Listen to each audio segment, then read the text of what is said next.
If you like this video, please give it a thumbs up and hit the subscribe button as well as the bell to be notified of future videos. Thank you. Hello Internet, we are back. We've got the Air Force guy here with us. It's Chris Coomer. And he's a fantastic fellow. I can tell you, I really enjoyed his first episode so much.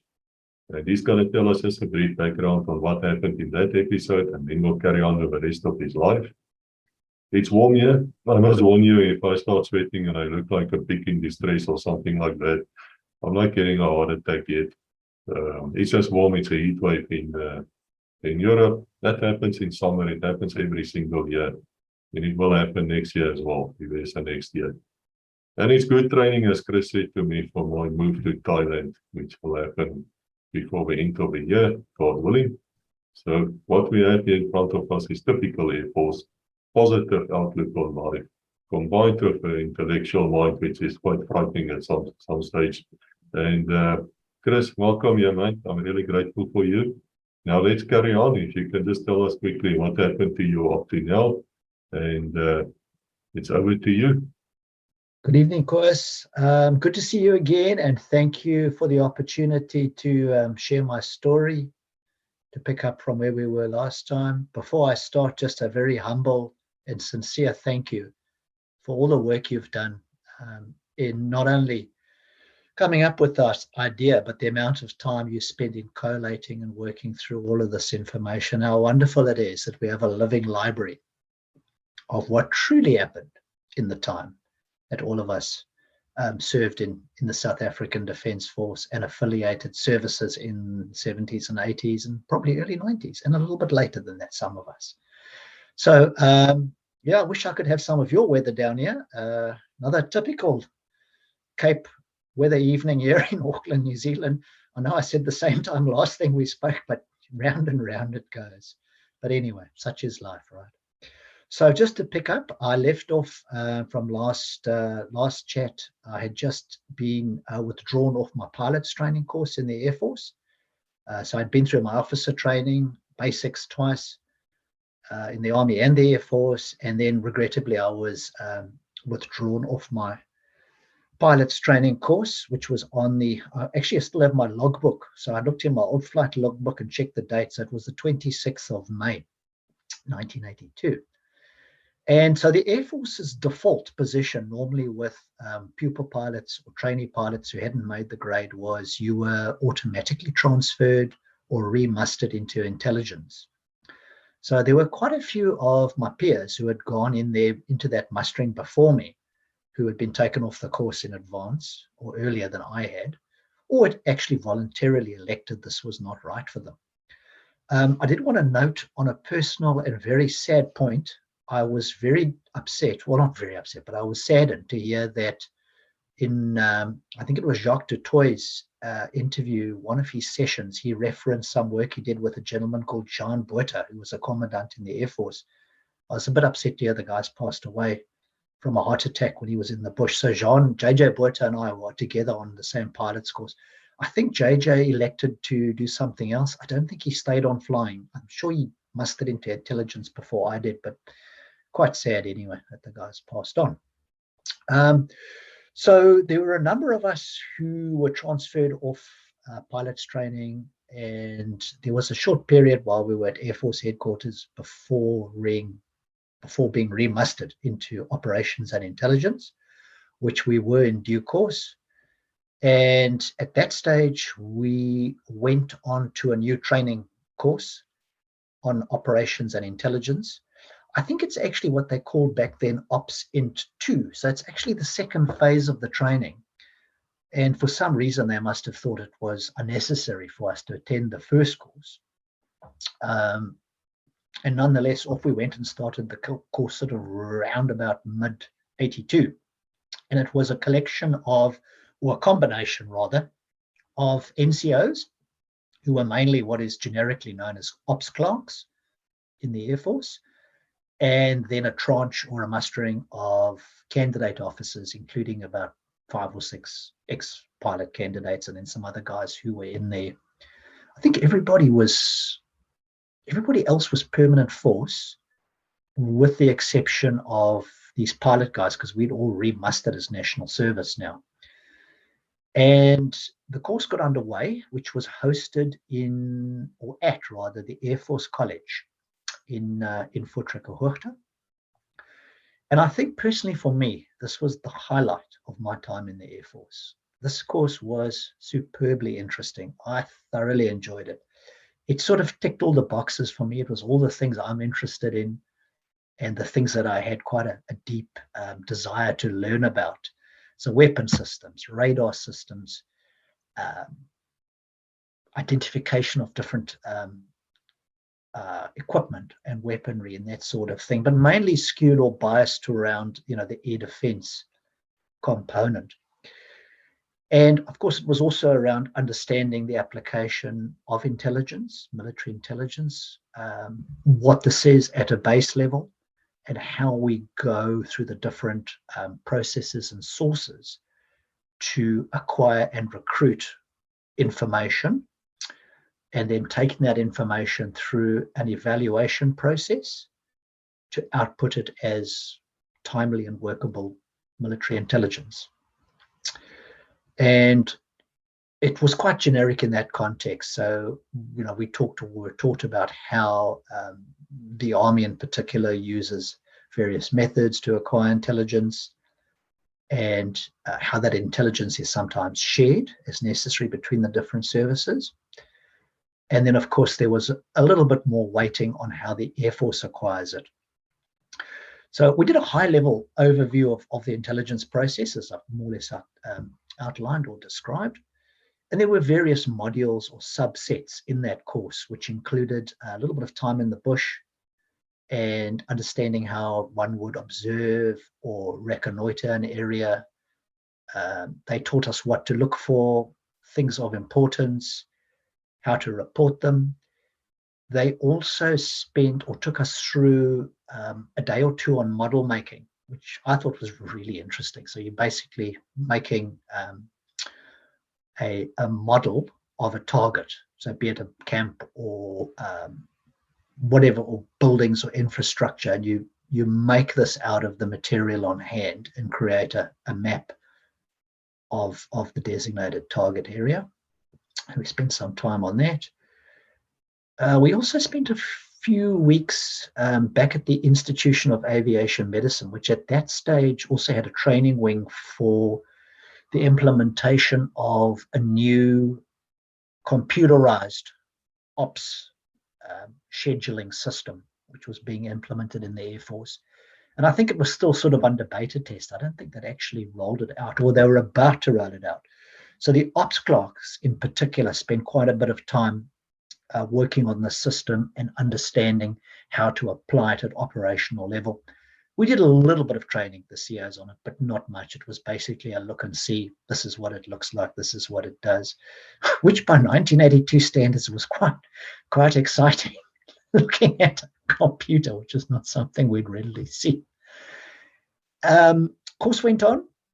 We also did a module down in Eysterplaat in Cape Town, and that focused on maritime intelligence. So I'm a bit of a geek, so I've got a lot of reference information on ships and warships and that sort of thing. So I'm not sure I really learned very much more, but it was really quite exciting just to see this stuff and have people talking about it, particularly the Russian Soviet vessels.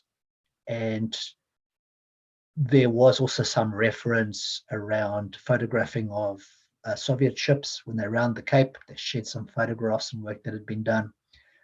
So it was good to have a look at it. But what was new was there was a little bit of emphasis on the weapon systems and on the radars on there. Not at any sort of in-depth, but just at a high level, which for me, I quite enjoy that sort of thing. So that was really good. And then the final bit for me on that course, which was absolutely superb, was we spent a couple of weeks at JARIC, which is the Joint Air Reconnaissance Intelligence Center. And that bit was hosted by what's called a PI, or a photo interpreter, who was obviously on the mustering, on the force level at JARIC. and we were taken through the various aspects of aerial photograph interpretation, which involved looking at photographs in what they call stereoscope, which is essentially overlaying two photographs, and then there's a device, an optical device, which I think is called a stereoscope, and you look through this thing and it sort of tricks your brain into thinking you're looking at it in a 3D dimension. I think anybody who's had one of those kids' toys, like a little kaleidoscope goodie, has the same effect when you look through it and look at the pictures. But it's quite astonishing, the level of detail that you can pull out of those photographs. Particularly, it's all in black and white, so everything is quite well contrasted. So some of that emphasis was around looking at photographs of anti-aircraft deployments, what they typically look like. From what I can remember, most of the Soviet sort of doctrine for anti-aircraft batteries and missile batteries seemed to revolve around units of 6, sort of the optimum number. And there would be like a spider's web. In the center, you'd see the fire control command post and associated radar. You could see the little trenches leading out to what was like a wheel of spokes. And each spoke, you could see one of these weapon systems deployed in there. And also looked at various sort of SAM installations, what they looked like. I was always curious where they got those photographs from, because there were systems in there I'm sure the Angolans didn't have. And I suspect some of those photographs might have quietly been on loan from our Israeli friends. But it was really fascinating. I really thoroughly enjoyed it. And there were different elements to it. So there's sort of photography taken directly from above, more or less, but the majority of the photography is what they call oblique photography, where the aircraft taking the photograph flies perpendicular or at an angle to its target and photographs the thing at an angle so you can get a good view of it. So that was for me like really enjoyable. And it was a pretty intensive course. I'm sure it went on for about 12 weeks or so, 3 months, give or take. So at the end, I was quite keen to see if I couldn't get a mustering to Jarek. But I was told sort of, well, we'll put you where you go, kind of we'll see what we can do, but you need to go where you need it. And that's fine. Totally understand that. And that place where I was needed, as it so turned out, was the border. So I think I was initially seconded or mustered to Air Force Base SWAT Corps. And my mind's a little hazier, but I don't actually remember spending any time there. I actually remember just getting my gear together, my Browns, and hopping on a SAAF L100, which is the civvy version of a C-130. And off I skedaddled, off we went. So most of you guys who went up to the operational area will be familiar with SAAF. They did the bulk of the heavy lifting for the Air Force. And I think that was actually strategically quite a smart move on the government's part. So SAAF was a corporate organization, which was a subdivision or a subset of SAAF Marine. And I think at one time, if I've referenced some of my books here, and I read that at one time, SAAF had 16 of these L100s on their books, which made them, I'm not sure if this is still the case, but at that point in time, they were the largest commercial operator of C-130s in the world. And they did the bulk of the heavy lifting for the SAAF, which was kind of smart because I think it probably saved huge amounts of airtime, airframe hours on those Hercs and Transils, where they didn't have to haul backwards and forwards to the ops area. And the other thing, which I'm keen to hear from somebody who actually either flew them or had some idea around their operation, maybe an ex-pilot, but I suspect those guys flew directly over Botswana to the operational area. I don't think they did what the military used to do, which was like skirt around the southern bit, because they all had civvy registrations. They all had a ZS registration and civilian call sign. So technically, they would, I'd imagine, have been allowed to fly over Botswana airspace, which would save a lot of time. But anyway, it was, about a 5-hour flight, I think, up the operational area. And very noisy. There's a lot of moving hydraulic noises in the aircraft, and it's you're sitting in canvas webbing, And the odd thing I do remember in that flight, the thing that always stood in my mind was how cold it was on the floor. The cold actually came up through my boots. I remember that. It was very, very odd thing. But we landed at Ondangwa, and I was right at the back of the aircraft where the luggage used to sit near the ramp. And down went the ramp, and I just remember my first view or intake of Ondangwa was just this sort of blinding light, just absolutely dazzling light, and this wave of dry, horrific heat just pounding into the aeroplane. And I was one of the few guys off the back. I had no idea where to go or what to do, and I'm kind of following everybody else, but confused. Got my gear. There were some guys there waiting to pick me up.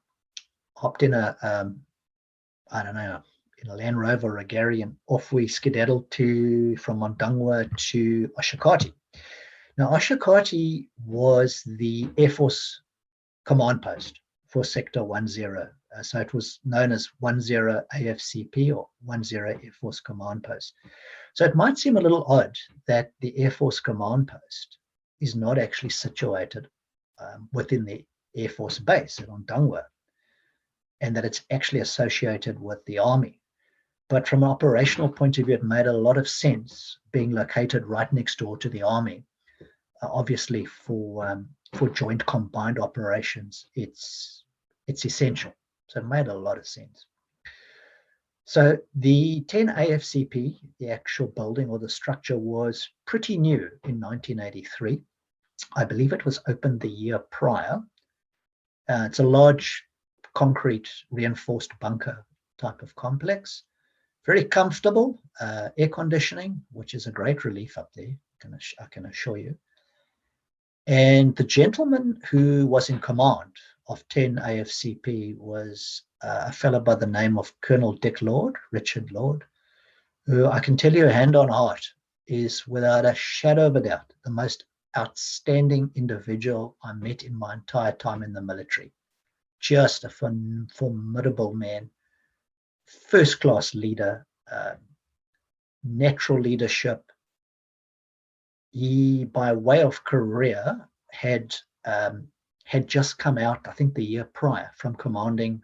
He was a commandant then. He was the commander of one squadron, the Mirage F1 AZ unit.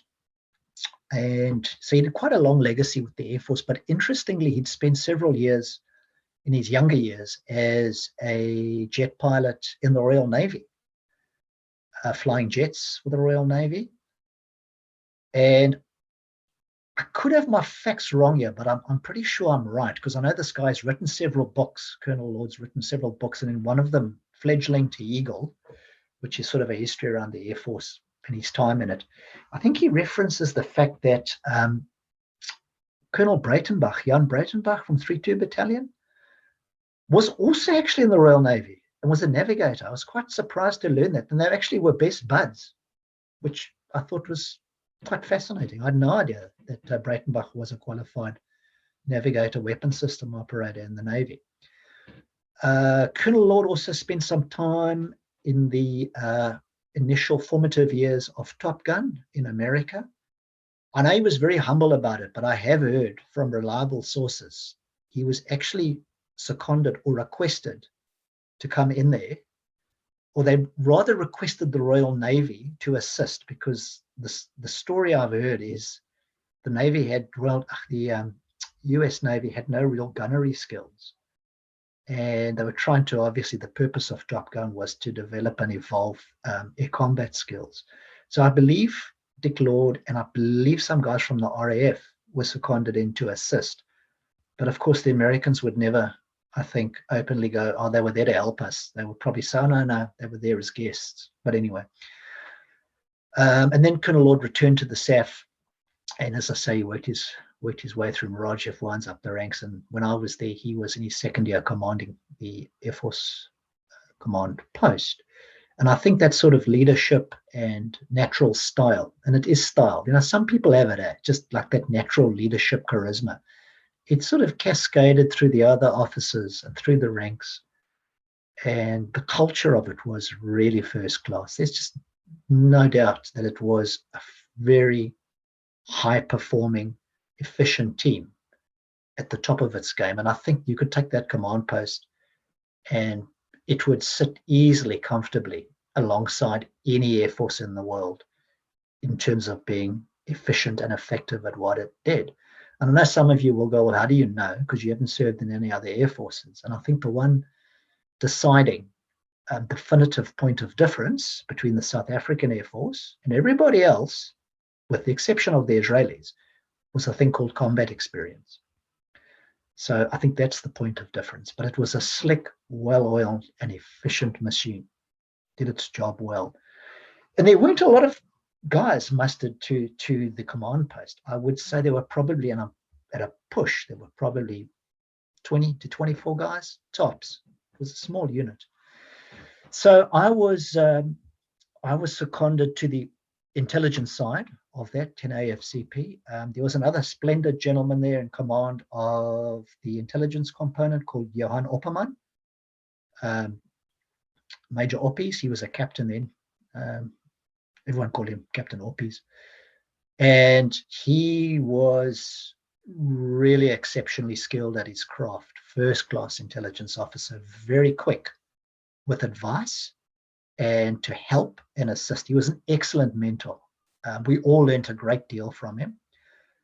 And he gave us a hard time in a very professional way, which is in the afternoon, we used to do a thing called an intrep, which is an intelligence report of all the information that has come in, which you have analyzed and interpreted, and you are now reporting back to Western Command Post in Windhoek, so the Air Force's main command post. And he would sit there and often look at it and go, what does this mean? I go, it means blah, blah, blah. And he'd go, yeah, and so what?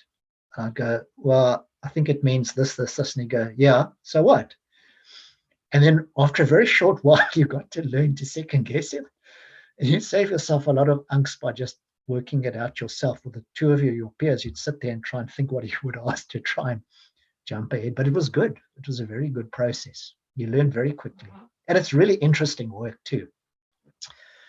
So that was the intelligence side of it. The ops guys were in the main bunker area next to us. And as the name suggests, this is about tasking the aircraft for the missions that are required, partially for the Air Force, but also, of course, in support of the Army, which is the other really critical part of what the unit did. So there was a row of ops clerks, probably about 6 or 7 guys. We had 3 or 4 radio operators, tiffies, radio tiffies, you might call. And then there was a command structure of about probably 4 officers. So really, really small, tight little unit. But it was efficient, stuff got done. And the basic command and control system is 10 AFCP tasks, the mission, the aircraft that are required. That mission order is tasked back to Ondangwa. And the crews are briefed, the aircraft is made ready. And there was also an intelligence cell or unit from the Air Force, so our peers who were based there, and they would do the briefing as well as required. And from there, the aircraft, various types, will perform their missions. So on Ondangwa Air Force Base, there were a variety of aircraft deployed. And this ranged from, quite understandably, helicopters, so a mix of L08, which were mainly tasked in the gunship role, and Pumas, which were larger helicopters, newer helicopters, whose primary function was trooping, CASEVAC, medevac, resupply, that sort of thing.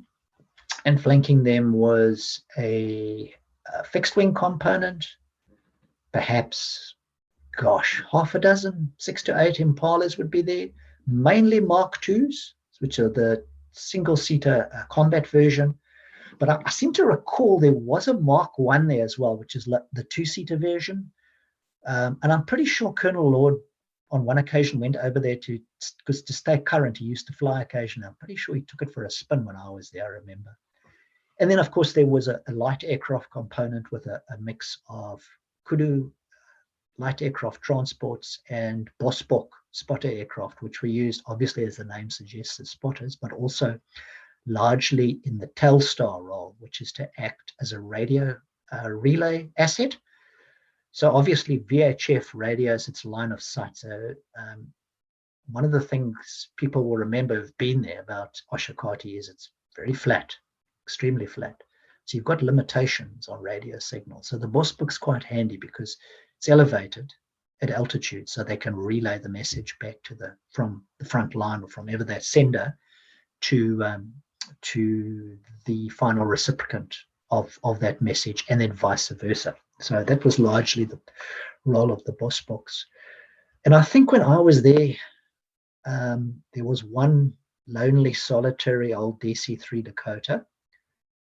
And this DAC used to do what's called the run, which was, and I could have my facts wrong, man, this is a long time ago, but it was either a weekly or bi-weekly run where this thing would potter about the operational area, going from base to base, taking over supplies and sometimes personnel.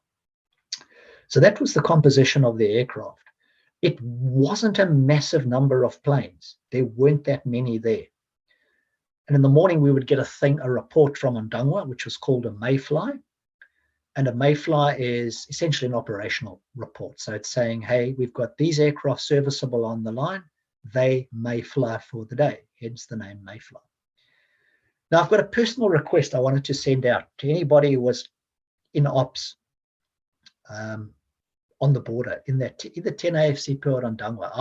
I never saw this, but I heard somewhere, I read somewhere that apparently, apart from the mayfly, they did a similar report in the morning around the radars that were deployed in Ondangwa, if they were operational or not. And the report was called a May-C. In other words, the radar May-C. But I heard the story that apparently they did the same thing for the guard dogs. So that there were guard dogs on the perimeter base at Ondangwa, and the dogs that were, for want of a better word, serviceable or ready to do their tasks, apparently it was listed by name, the dog's name, under a report called May Bite. Now, I don't know if that's true, but I would love to know. I don't ever remember seeing a May Bite. I do remember mayflies, but never a May Bite. Anyway, I digress. So that was 10 AFCP. The not so good part of it was we were housed with the army. So I had to live in the army mess, which didn't really float my boat very much. I was the only individual there with those stupid white candidate officer tabs on there, and I felt like a bit like a fish out of water. So I didn't really hang around there much other than having my meals and do my washing or whatever. I tended to spend all my time in the Air Force command post, and it was more or less sort of a 7-day gig, right? It wasn't like kind of weekend off. I think on a Friday and a Saturday there was a duty roster, but I just sort of immersed myself in looking through old photographs on weekends and just learning as much as I could. Plus it was air conditioned, so it was the best place to be. So I just hung around there, and I don't think anybody in the Air Force really socially hung out with the army at all. We tended to stick amongst ourselves, which was fine. The one thing I learned very quickly was everybody in the Air Force in the operational area, everybody walks around in veldskoen, in vellies. No one wears boots, other than like the troopies, on the actual base. And obviously our veldskoens are just so much more comfortable and more practical to wear too, because like you don't have to polish them. So I went, wish someone had told me that, because here I am, the only kippie in boots. Everybody else is in vellies, but that's all right. You learn. And wasn't there particularly long, maybe a couple of months. So my initial call-up or requirement was for a 3-month tour. When I got towards the end, I actually thought, no, I'm actually quite enjoying this. So I volunteered for another 3 months to stay on for 6 in total, which is really stupid, I know. You should never volunteer for anything in the military. But, it was interesting. I enjoyed it. And one particular afternoon, there was a big briefing planning session. We had one of the wings in this bunk I was telling you about had a conference room in it. And I remember Colonel Lord said, hey, I want you two guys, the two junior the junior int officers, and I want 2 of the ops guys, clerks. I want the 4 of you sitting in this room. There were these sort of handheld, it was almost like a telephone extension to the radio. So the signaler could send the message through and you could respond on the radio. And he said, I want that manned and I want you guys busy. I want you doing stuff. All right? So just you sit there. And in came this group of very senior Army brass. And I think there was an Air Force brigadier. Presumably this guy had come up from Windhoek. I can't remember his name, but I suspect this gent was the officer commanding Western Air Command. A lot of brass. And they all settled down there and we were told just don't listen, don't look, just mind your business. Which is really sort of a counterintuitive instruction because the guys are sitting right there. You know, what are you going to do? Of course you're going to listen. And so I'm sort of like looking down, doing my work, but everyone's doing this listening. And they're talking about operational planning. They're talking about requirements, logistics. And I can hear units being mentioned, and I can hear words being dropped in like Mirage, task force striking, assets. And I'm just going, this is really interesting. So this was about, if I had to guess, probably early to mid-November. And this little conference, the gist of it seemed to be largely around logistics. And this little conference ended, off they went on their merry way. And not long after that, I was told, get your gear together. You're going on Mayotte up to Ongiva. So I should describe what a Mayotte is. So the military are very big on acronyms. Everything is abbreviated. So a Mayotte stands for Mobile Air Operations Team. And as the name suggests, its primary function is to provide, in fact, its only function really is to provide air support to the Army. That's what it does. So it's a liaison unit to ensure that the Army get air support in whatever shape or form it might be.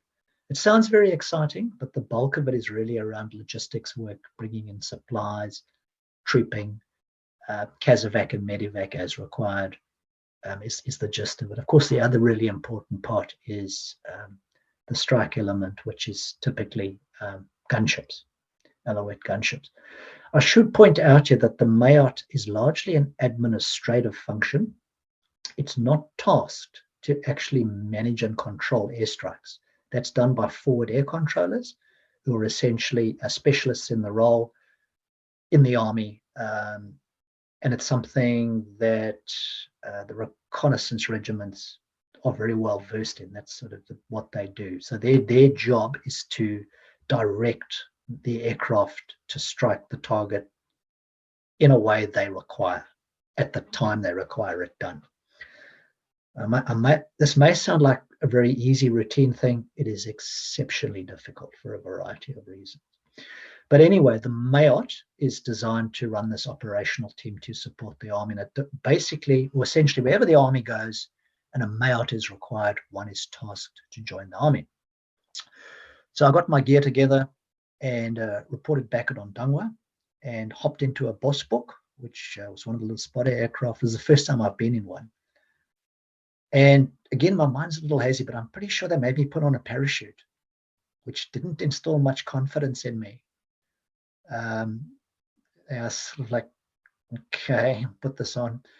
In we got, and we proceeded to fly up to Ongiva. And the pilot, we flew at sort of pretty considerable altitude.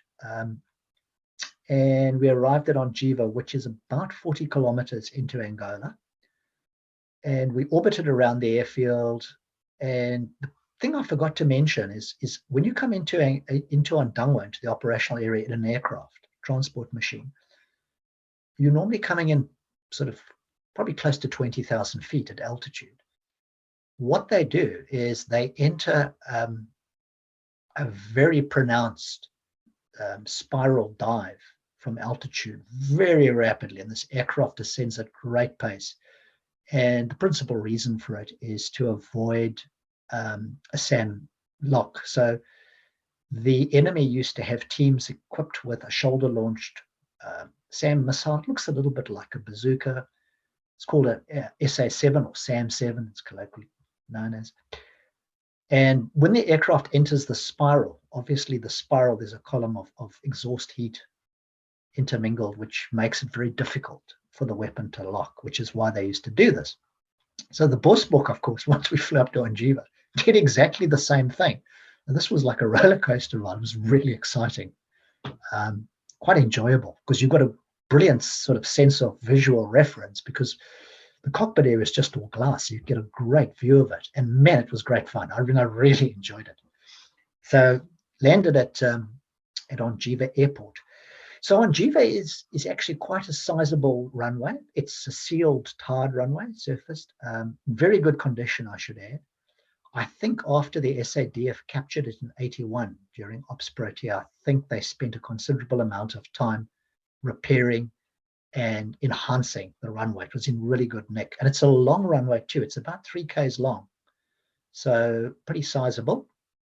And it has one, or at that stage, had one building and one building only, which was a smallish terminal, which had been the terminal back in the day when the Portuguese were there. And this little building had been shot to hell and gone, and it was reinforced. I don't know if actually reinforced is the right word, but covered in sandbags all over. It looked like something out of a war movie. I have seen photographs of it in the past where some bright spark had put a ZU 23mm anti-aircraft gun on top, but it had been taken away by the time I got there. And I suspect the recoil from the thing when it fired probably was shaking the plaster loose inside the building, which is probably why they got rid of it. But that was Ongiva Airfield. I had a small office in there, which was where the Air Force detachment or the intelligence detachment worked. And the Air Force the Army command and control units were in there as well. So they conducted all their operations in that region from the terminal. We had our own digs, the Air Force, which was pretty comfortable. We had our own pretty much more or less permanent tent-like structure, which had been constructed around these wooden tar poles, which had been driven into the ground, and was pretty decent digs. We had our own mobile field kitchen just for us, and we had a large diesel generator which ran all the juice, all the power, which I always thought was tremendously inefficient. This thing had an insatiable appetite for diesel. It just seemed to be pumping in diesel all the time into this thing. It just never ended. This thing ran from sort of dawn when we got out of bed in the morning. We kicked it into gear and got it running until we bedded down for the night, which was probably 9:30, 10 o'clock. We'd switch it off. But it powered everything, all our comms, all our radar, lights, the whole work. Radio, sorry, not radar, radio. And we had a lot of radio gear, comms. We had a dedicated radio operator. And one of the things that really intrigued me was we obviously had the standard short-range VHF handheld sets, but we also had a system called, I don't know what the actual military designation was. We just generally referred to it as a hopper. Now, this is an HF radio, high frequency, so for long-range transmission. And this was a really cool piece of kit. I thought this was very clever. It has a switch where you flick it through about maybe 20 degrees to a setting which actually is called set. It says set, and you flick it on to you make your call to the other guy, and he'll respond, and you respond back by saying, I'm on set. And when you say I'm on set, he'll respond by saying, I am syncing. And what he means by syncing is he's flicking, doing the same thing, but the modulation of his set is syncing in with yours. And what actually then happens at that point, it sounds like an old-fashioned, in your earpiece, it sounds like an old-fashioned 90s modem dialing up. It's got that brrrr noise, and then it will sync, and you can continue your conversation. But what is happening is those two sets are at great pace, rapidly modulating through different frequencies. And what that means is effectively, if anybody's listening in on the other side, they cannot penetrate or breach that conversation. So they can't hear what you're saying. That being said, we still had fairly robust, rigorous intelligence or radio intelligence procedures, because you're never quite sure if that is the case. You know? So we would still, it wasn't in code, but we would drop code words in there. Like we'd never say Oshakati or Ondangwa. We'd say whatever it might be, the other O place, or your position. Wouldn't reference the place. And there were little keywords or phrases we'd drop in the conversation. So for example, radio comms and the systems we used, be they telexes or radios, we referred to as furniture. And radio operators, we'd say, for example, have your piano player ping me. You know, so your piano player is the radio operator. So it's just those little things. And these things sort of continually changed. So that was pretty, when I saw this thing, I thought, yes, this is like Star Wars stuff. And I was very impressed. I'd never heard of such a thing until I saw this. Now, I should tell you there's a flip side to this, which is at the base at Ongiva, one of the units deployed there was a SIGINT army unit or signal intelligence unit. And what these guys did round the clock was they sat there listening in on enemy frequency, so FUPLA, SWAPA, whatever it might be. And they would monitor these radio nets at 24/7. It was a never-ending cycle. And in real time, they would record the enemy's transmissions. They had cracked the codes long time ago. So they would decode it, and then they would translate it out of either, well, presumably FUPLA would be in Portuguese, into English. And then about 3 or 4 times a day, you would get a batch of intel reports brought to you by these guys that you could read and do your analysis on it. If there was something really critically important, of course, it would be like flash traffic that immediately bring it to you. But what this means is effectively the South African Defence Force was reading their radio communications in real time. And there's a lot to be said for that, because you obviously have a huge advantage in understanding their situation, their planning, but more importantly, their disposition. So part of that, and a really important part of it, is understanding also SWAPO's movements. And I was quite astonished, like the SWAPO units, they actually did have quite good radio comms, and they would report back quite regularly to their command and control. They would never say where they are, but they would like report their status and, you know, whether they're running low on water or whatever. So that stuff on a tactical level is really important, particularly for the army. The army used to gravitate around that in a big way. But I think the stuff that really, certainly for me, floated my boat, the stuff I was really fascinated by was listening in or understanding what's called the FUPA net. So FUPLA, FAPLA, is the Angolan army, and FAPA, FAPA, is the Angolan Air Force. So the stuff of real interest was the FUPA network, where they would report on what might seem like boring day-to-day mundane stuff, but stuff that's really important. And by example, these are things like serviceability of radars, problems that they're having with radars, and equally any reports around missile batteries or anti-aircraft batteries.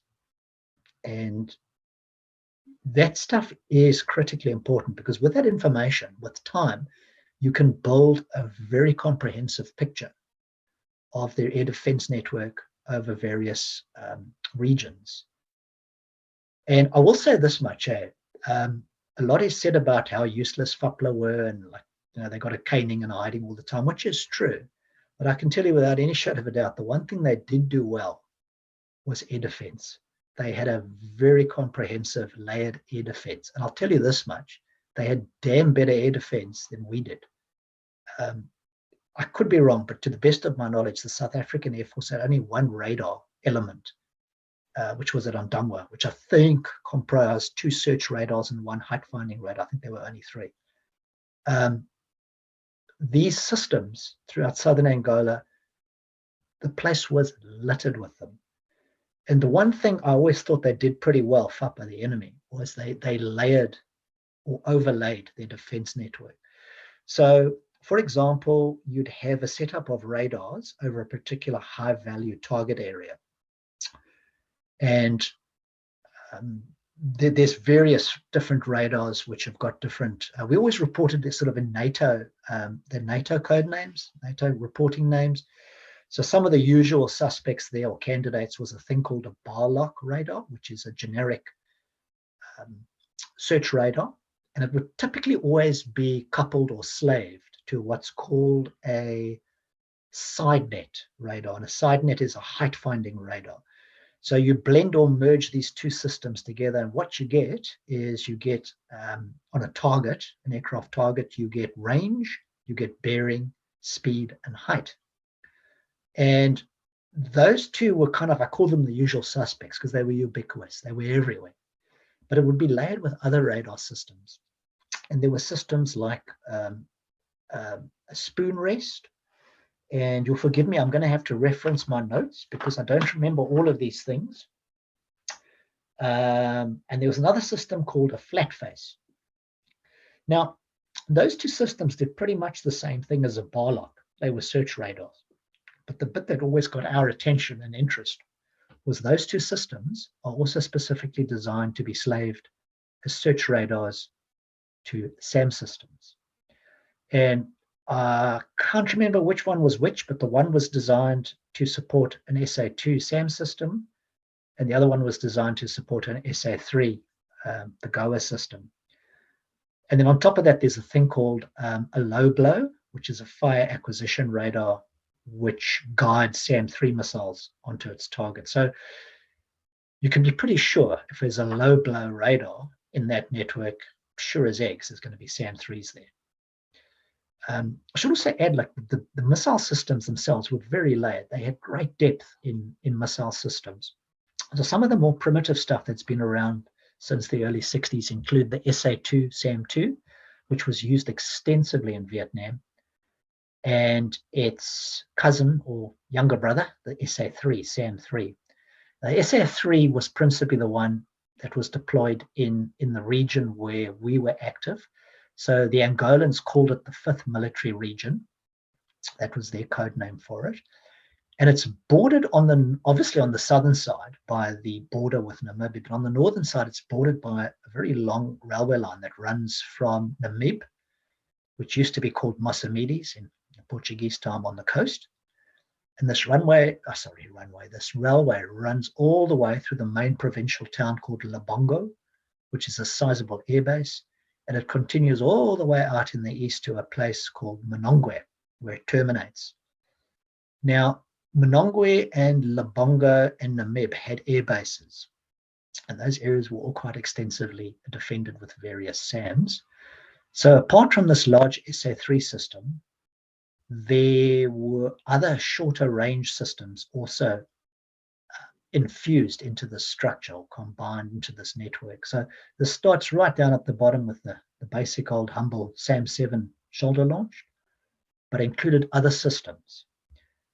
There was a system called an SA9, which is also a heat-seeking system, but a much larger missile with a greater range and warhead than the SA7.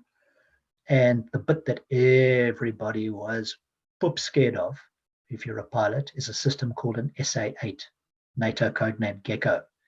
You got the Gecko fever. And you should have Gecko fever because it's exceedingly dangerous. It was also a hot intelligence item on the West shopping list that everybody wanted to get their hands on one. And I think, I could be wrong, but I think it made its debut just after Protea. In 81, the SADF obviously decided to mount a major offensive into Angola, and they didn't withdraw. They actually occupied territory this time. So I think we went as far north as a town called Zangongo, which is on the Kunene River, and which is quite close to Ongiva. But apart from Fapla and Swapo getting a real hiding, Fapla in particular lost vast amounts of equipment. So that it would have to have gone through a process to re-equip. So one of those systems that was undoubtedly part of that re-equipment was that SA8, but there was a whole raft of other equipment that came in as well. And the SA8 is also radar guided, but it's a lot more sophisticated than those earlier systems like the SA3. So the SA3, although it's pretty lethal, The mechanics of the thing are relatively basic. It's what's called a beam riding weapon. So essentially it's guided and directed by that low blow radar. So basically the beam of the low blow will dictate where that missile will go and how it will ride that beam onto its target. And I did learn when I read Colonel Lord's book, Fledglings to Eagles, that there was a raid conducted by his squadron, one squadron. And I can't remember the year, but it was roughly 80, 81-ish, thereabouts. They did a sortie up to Lebongo, and they had a rough time of it. And I think 2 aircraft were damaged by SA-3s. They got them both back, but this weapon is a real threat. Might not be the world's smartest thing, greatest thing, but it does what it says on the tin. Yeah. And then coupled to the missile systems, you've got an array of different anti-aircraft artillery, which started down, I guess, as light as a little 12.7 50 cal machine gun, but they had a thing called a ZPU, which is a 14.5 mil gun. And it came in a single barrel, twin barrel, and quad 4-barrel options. Then they had a thing called a ZU-23, which is a twin-barreled 23 millimeter weapon, which is devastating, not just in the anti-aircraft role, but when used against ground troops as well. Horrific weapon. Don't want to be on the other end of that thing. And then they also had various other field anti-aircraft artillery systems, which I'll probably touch on one in a minute to give it better context. So very challenging and very dangerous air defense network to be up against. So I'd been there not particularly very long at Ongiva. It was all the aircraft movements in there, as you can well imagine, were South African Air Force. There were no civilian movements coming in there, bar one, which I thought I'd touch on because I did find it quite interesting. So the Red Cross had a clinic, medical clinic, I guess one would call it, a little field hospital in the town of Ongiva, which is very close to the airfield. And on occasion, maybe once a month, they had an aircraft that would come up from Maun in Botswana, presumably bringing them supplies, medical supplies and whatnot. And so the first time this thing was coming in, I thought I'd go and have a look. And of course, he would call and say, whatever his call sign was, 5 minutes out. All of these movements, by the way, had to be logged and registered with the South African Air Force. And in the way in, this guy would have to call the Air Force command post at Oshakati and report in. And I think their call sign was Dayton. So Dayton was the international. So if there was a civilian aircraft crossing airspace in that area, they had to report their movements. So he would do that. We would then be advised that this aircraft was inward bound on this date at this time. He would then call and land. But the fascinating thing is this aircraft is a small thing called an Islander. And it's a high wing, twin engine, short takeoff and landing light aircraft. So I watched this guy come in, and most aircraft, presumably when they land on the threshold of the runway and then roll down the runway. Not this guy. This was interesting. This guy came in, reported finals, and just continued to fly down the runway at about 10 feet. And on he came, and I went, this is odd. Why is he doing this? And he just flew down the length of the runway until he got to maybe 400-500 meters, and then landed the aircraft. And because it's obviously short takeoff, he doesn't need much space. I thought that's really peculiar. I've never seen an aeroplane do that. And probably when I was at Ongiva, I saw this guy come in there 2 or 3 times doing the same thing. I just think it was fascinating. I should add, this is not a peculiar thing. So I've learned on a trip I've made with my family, we went to Australia to the Great Barrier Reef, and funny enough, they use the same aircraft there, similar aircraft. And we flew into a place called, I think it's called Harvey Bay, which has got a large airport. And lo and behold, when we flew back from the island, this youngster was flying the plane, did exactly the same thing. So it seems to be a common practice. But anyway, I thought it was quite interesting to watch. And we had no interaction with this guy whatsoever other than that. We did, however, on one occasion, join our medics who took a trip into Ongiva So from time to time, they would assist the Red Cross, sort of a hearts and minds thing, maybe give them some bandages or medical supplies if they were low. And I managed to hitch a ride with them into town. There was another Mayot officer there who was senior to me. He'd been there for some time. He took me in there to have a look. And so we went across to the clinic and had a chat to the doctor there. I think he was either French or Belgium. There was a bird there as well, a girl, Irish nurse, two of them. And also we took the opportunity just to have a quick look around Ongiva town, which is a reasonably sizable place. And again, it looked like something out of a World War II movie. Just there was not a single building there that didn't have some form of bullet hole or damage done to it.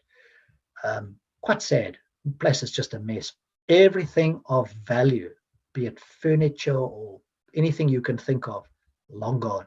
Everything had been looted. And I stuck my head in a building and had a look around. And quite disgustingly, the place had been turned into a public toilet that basically, I've used it as a toilet. In fact, all of those buildings had been used that way. And everything I looked at, I thought it was quite disgusting. But anyway, who are we to judge? So that was my one and only time I went into Ongiva town. At that point, the Operation Askari got into gear and started. So there were several army battle groups that went north. This other guy, the other int officer, he deployed with one of these. And I remember the guys were quite excited because for the first time they got Rattle command vehicles as the command and control vehicles, which are full of radios and consequently have got air conditioning as well, which is quite nice if you're in the bush. So those things do tend to heat up in the African sun. Now, I must tell you, I had absolutely no idea who was doing what, where they were going, what the objectives were. And if you think about it, that's perfectly logical. Why should you know? You're not involved in the operation planning. You're there in intelligence. You do what you do. You don't need to know. No one's going to tell you. And that's fine. So I later, I've obviously researched it subsequently and learned, I think, three battle groups were deployed. I think one of them was X-ray. This one seemed to go up the main road past Zangongo to a town called Kahama. And I think its role was largely diversionary because the main thrust of the offensive was the other battle group, which went more or less due north to a town called Kuvalai, which was occupied by Fopler with the goal to eliminate them there. And then flanking them was the third task force or battle group from 3-2 Battalion. And their objective was to go further north and hook round to a place called Shamatet, Kasinga. And I think that was the primary objective because the goal there was a SWAPO logistics organization, bases, plural, in that area. So this is very close by to where Jeepers, I think maybe an Ops Reindeer took place 78-ish, where the paratroopers went in and eliminated that SWAPO training camp, somewhere in that area there. So those were the three battle groups. And things got underway very quickly. The guys deployed, they went. And I have also learned one of the objectives for the Air Force, if possible, was for the Army to capture an SA-8 system in Kahama. They were forward deployed there. And everybody, as I understood later, was dead keen to grab one of these things. I'm not really sure what events occurred with that task group that went to Kahama. I know there was some very intense action between them and Fopler, but then they seemed to pivot off the objective and they were then redeployed to a place called Malondo, which is further north as well. And again, I'm not quite sure what the objective of that was, because I don't think they ever did take Malondo. And I think it was, again, diversionary to try and throw Fopler off balance. But the main thrust of the thing, went up to Kuvalai. And this was pretty intensive. And I know it was because I would have conversations with my peers back at Oshakati, and they would tell me it was pretty full on. There was a lot of tasking and airstrikes going in there. And when I say airstrikes, across the board, Mirages, Impalas, that sort of thing. And on this battle raged, and on it went. And I think the date, I'm pretty sure of this, because it was 2 days prior to Christmas. I think it was the 23rd of December. We got a distress call on the VHF. One of the Impalas called in saying they were hit and declaring an emergency landing. And perhaps this is one of the areas where maybe the Air Force were a bit off, where I said they would never tell you. They would never send you the missions for the day because you don't need to know. But in this particular case, it would have been useful to know because we had no idea what was going on. But this guy called in, and we had comms directly to a small anti-aircraft battery or unit we had there from 10 AA anti-aircraft regiment in Cape Town. They were right next to us. They had their lines there. And then they had these 20mm anti-aircraft guns, which were mounted on the back of like flatbed buffels, a few of these things. Immediate thing was just tell them, because the last thing you want for them is to acquire this as a target. They had a little search radar with them, little thing called an LPD-20. I think it's called an LPD-20 because its range is basically 20 Ks. It's not the world's greatest radar, but it gives them some sort of early warning search capability. And they built this huge sand ramp where they positioned the radar on the top. So it had a bit of a line of sight. So I told them, just don't stand to, whatever you do, which they didn't. And unusually, our Mayot, which made us very unique of the 4 Mayots, we were the only one that had a fire engine attached. We had a manned fire tender. Wasn't in red or yellow like you see in civilian airfields. It was army brown. And we had 4 firemen, I think it was, deployed as the team on this thing with a nice big giant water cannon like you see at airports. So these guys raced into action, jumped in their man and skedaddled into position and eagerly awaited the arrival of this aircraft. And everybody was kind of had their hearts in their mouth. And in he came. And I couldn't really see what was going on because we had large bush around the airfield which concealed my line of sight. But I could certainly hear him. And he landed, and then I saw him. He came into view, rolling down the runway. Promptly, the fire engine raced after this Impala. And within a minute or less, the Impala gently came taxiing, backtracking up the runway, with the fire engine sheepishly towing behind, or in tow behind it, just following it. And the commandant of the base, an army guy who was in command, he came out to join me. And we stood there, me and my VHF radio on him. And we waited for the aircraft to taxi in, but there was no visible sign of damage. Couldn't see anything. And he taxied in and he turned. And as he turned, we could see the damage, which I'll get onto in a minute. But he parked the aircraft up. We stood off the apron, off the hard stand, whilst the fire crew did what they needed to do. They got the guy out with some difficulty because we didn't have the boarding ladder that they use for the Impala. But they got the guy out. There was no visible fire or flames or smoke or anything. And they were hurrying around, putting pins in things and pulling pins out of other things and ejector seats and Lord knows what. But we waited until they were finished. They stepped back. And then the commandant and I went out to meet the pilot. And the commandant, to his absolute wisdom, had an ice cold can of lager in his hand for the pilot, who gratefully received it and drank it at great pace, I should add. And once he'd regained we hadn't lost his composure, but we just gave the guy a few seconds to enjoy his beer and catch his breath. And we said, hey, let's go have a look at the damage. So the 3 of us, we walked around to the tail of the aircraft. So on the tail empennage, or the tail unit, let's call it, the right side horizontal stabilizer, or the tail fin, let's just say, where the elevator sits, was gone. It had been cleanly severed off at the root, So the aircraft tail looked like this. Yeah, so the other side was gone. And there was significant shrapnel damage all around the tail exhaust of the jet. Really bad, really noticeable. And there, probably about a foot, I'd suggest a foot, maybe a foot and a half, it's clear as day, sitting in the tailpipe was a SAM seeker cone, or seeker head from the missile.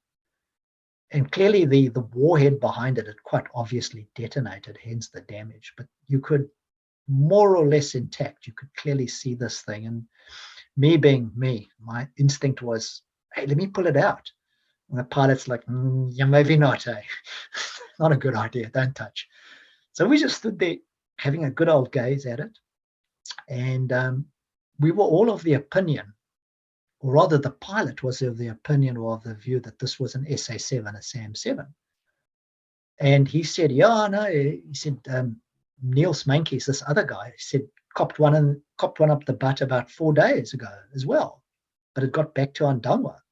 I was quite astonished. So I sort of went, geez, that's not good. 2 Impalas hit in 4 days by missiles. I mean, that's pretty bad. But the pilot, yeah, he didn't seem overly alarmed or concerned about it. I won't say the guy was nonchalant, but he just seemed to take it in his stride like it was just another day's work. But I think doing what he did, I mean, in my humble opinion, seemed to me like an inspiring piece of airmanship. I mean, part of his control surface is gone in that aircraft, and it's a fast-flying jet, and the elevators control the pitch of the aircraft up and down. So to me, it was quite a remarkable feat that he'd landed this thing in one piece.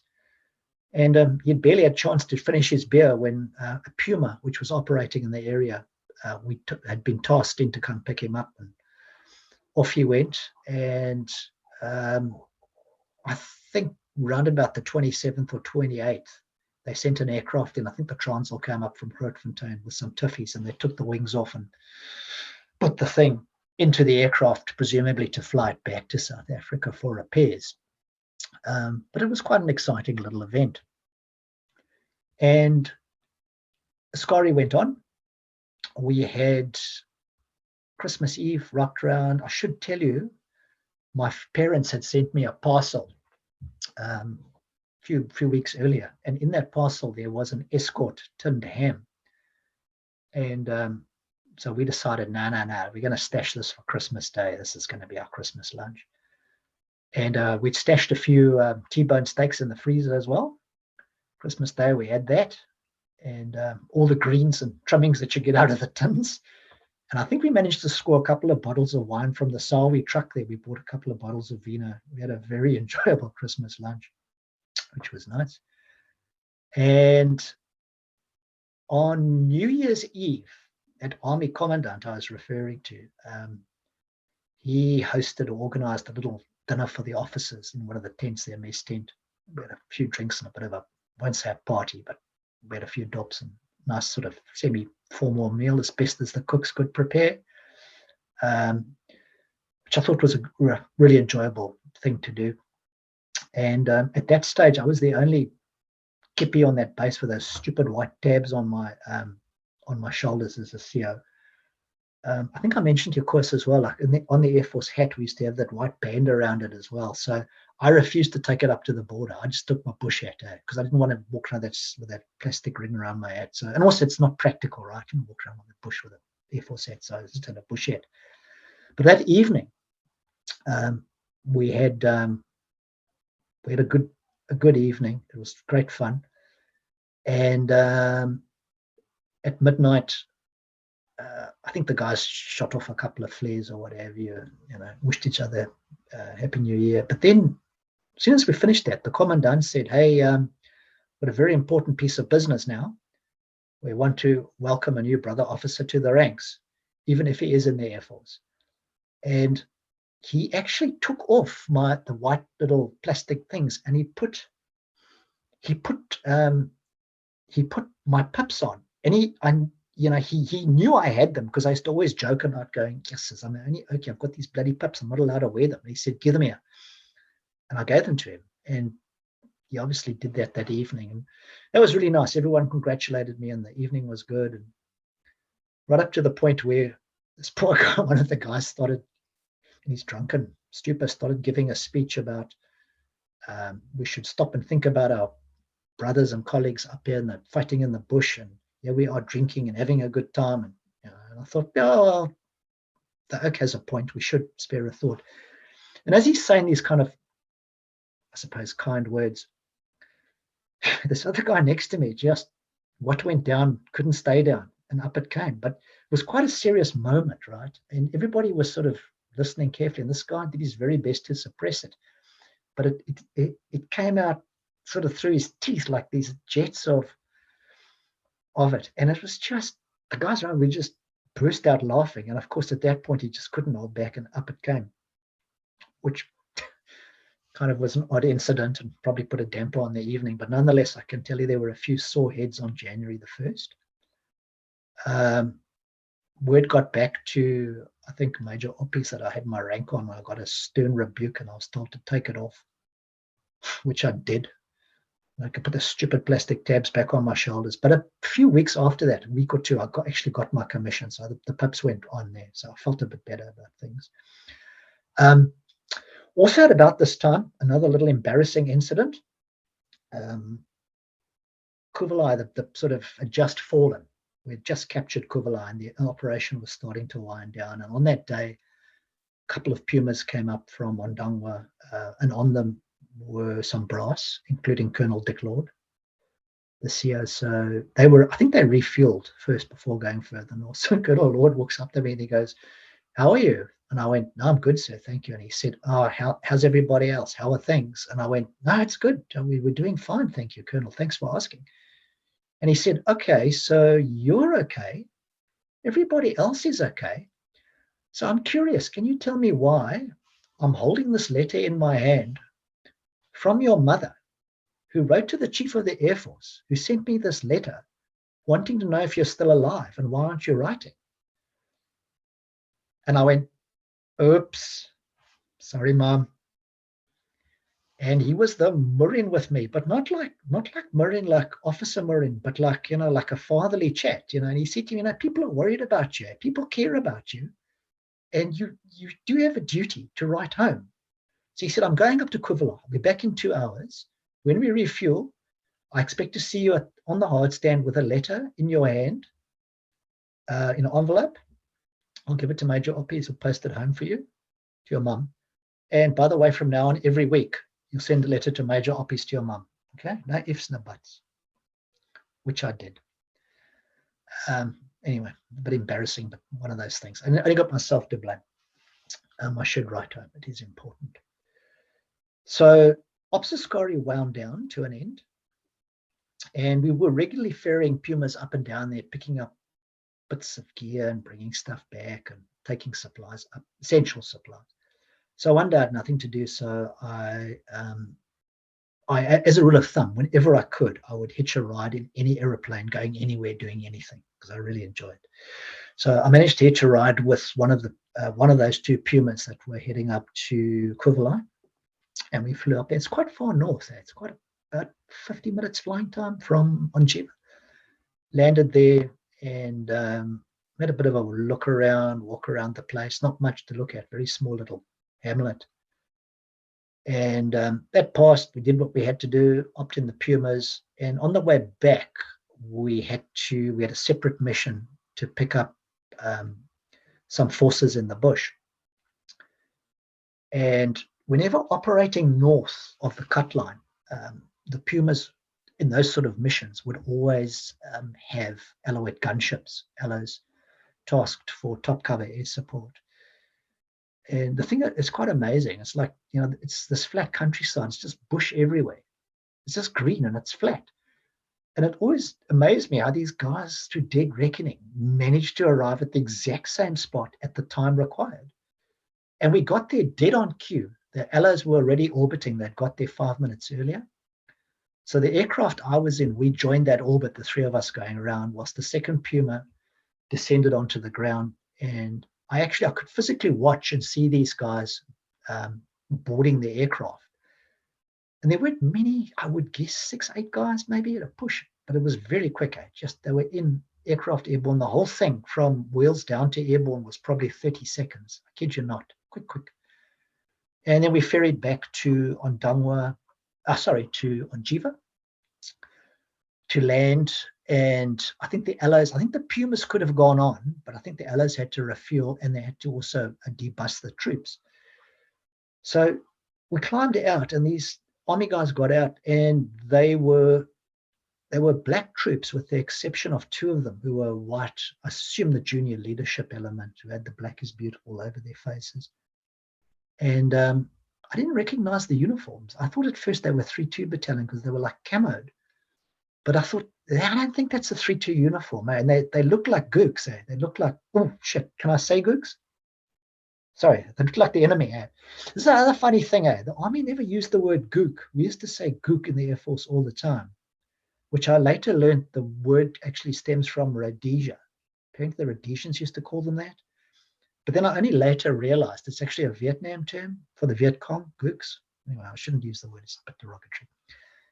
So, yeah, so I figured these guys were either, must have been either reconnaissance regiment or possibly the 3-2 battalion recce wing. And they were gone. We're just like, thanks for the ride, see ya, bye, gone. And the Pumas, we finished up for the day. I'd always try and arrange tea for the guys. Like I would say to the firemen, because the firemen didn't do very much there, they weren't always busy. They used to just take the fire tender up the runway every morning and do a sweep and scare off any livestock and stuff there, but they didn't have much to do. So I say, when the aircraft are inbound, bring the guys some tea, or offer them tea, So anyway, the guys head off, and Askari at that stage was effectively at a close. And so the battle group started to withdraw. And one of them came down that main road, which the main road runs parallel to the airport.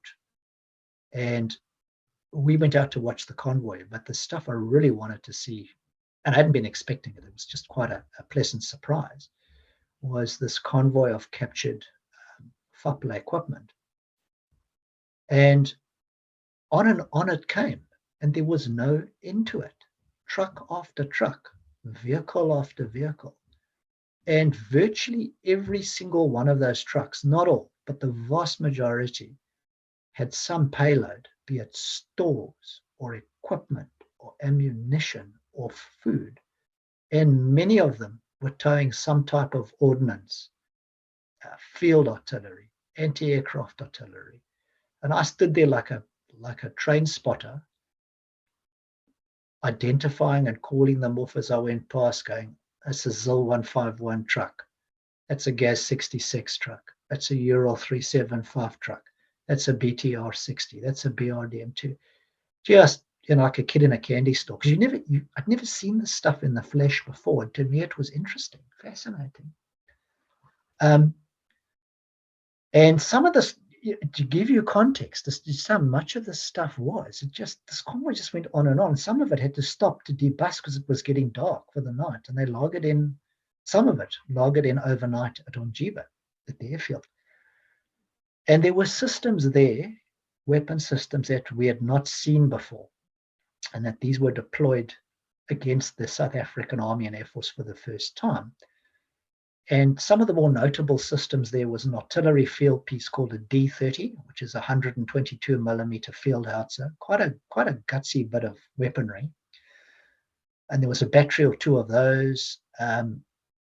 There was a new anti-aircraft system that had been deployed, a gun called an S60, which is a 57 millimeter rapid fire gun. It looks a lot like a Bofor gun, if you're familiar with that, but a bit larger. And there were some of those. There was also a new SAM system called a SAM-9, SA-9, which is a heat-seeking system mounted on I think it's a BRDM chassis, looking at my notes. Now, I think the Army captured a couple of these at Withdrawal, which they brought back. And I am quite confident that one of those 2 was responsible for hitting that Impala I told you about. As you may recall, I said, when we looked at it, the pilot went, yeah, I'm pretty sure it's a SA-7, a SAM-7. It actually wasn't a SAM-7. I later learned it was a SAM-9, which is a far more lethal weapon. It's got a much bigger warhead. So that came as a bit of a shock. But amongst this captured equipment was the piece de resistance of the day, or I thought it was, some T-54 tanks. These guys had to stop to refuel, and I couldn't help myself. I had to have a look. So I jumped up on one, and the Pongos, the army guys, were cool. They said, "Oh, have a look, it's no big deal." So I looked in the hatch, and I was quite astonished how cramped this thing is inside. The majority of the space seemed to be taken up by the gun breech. It's got a fairly big, I think it's a 100mm gun, but it's a big, bulky thing. And I do not know how they got 3 guys into that turret to operate that thing, plus a driver, because it looked stupidly cramped, like uncomfortably and impractically cramped. But clearly they did. And the other thing is, you stood back and looked at this thing. It's quite small. I mean, it's a lot smaller than an Olifant. I've seen an Olifant, and this thing was much smaller. And the gun looked disproportionately too big for the tank. It just didn't look like it would work. But anyway, there it was, bold as brass. I think those tanks may have stayed in for the night, and then they clattered off on their way the next morning. But it was an interesting sight to see all these things. I was always curious to try and understand what they would have done with all that gear, because quite frankly, the army would have had no use for it. I suspect they probably gifted the bulk of it to Udita, I suppose. Otherwise, it would have just sat there gathering dust. But it was pretty fascinating stuff to see, certainly for me. On a not so pleasant note, there was a more sobering thing I had to witness. There was a shot out rattle brought down as well, part of that battle group convoy, which was very, very sobering and very sad. The Pongos, the army guys, said it had been taken out by a T-54. And I think on the left-hand side, there was a clear hole, round hole where the round penetrated. And then on the opposite side, it looked like it had gone right through and then exited through the door, the big door on the right side of the rattle. And the metal was all sort of, the arm had flayed outwards. So presumably the thing hadn't exploded, I assume, but gone straight through, but it had wreaked absolute devastation and carnage inside the thing. And I was quite sad to think what must have happened to those poor guys inside there when this occurred. Just, yeah, horrific to witness. So there was some injury and damage to our people as well, which is not so good. And Askari wound down and things quietened. And then all too suddenly it picked up again. I got a ping from the 10AA guys on the field telephone, and they went, "Hey, have you got any traffic in the area? Have you got any movements?" And I went, "Not that I'm aware of." And he said, "Well, we've got a radar blip. We've got a contact." And I went, "Dude, it's not us. It's not me." And they go, "Well, we've got a contact. It's coming in and out, and it's quite slow moving at low altitude. And it's more or less running parallel to the Ongiva Zangongo road, but it's about 20 k's out." So I immediately got on the radio and I got in touch with the ops officer at Oshakati, and I outlined the situation, and he went, "There's nothing in your area." And then almost immediately Colonel Lord came on the radio and he said, "What have you got there? What is the contact?" And I don't know what they did about it, because I don't recall them saying, "Hey, because there were mirages that had been brought up for that ops. I don't recall them saying, "We're going to scramble and intercept." So I actually to this day don't know what they did about it. But the army said, "Oh, the contact's gone." And I to this day maintain it was a false echo on the system, because I know you do get ghost returns sometimes on radars. It does happen. And we just were left scratching our heads going, that was odd.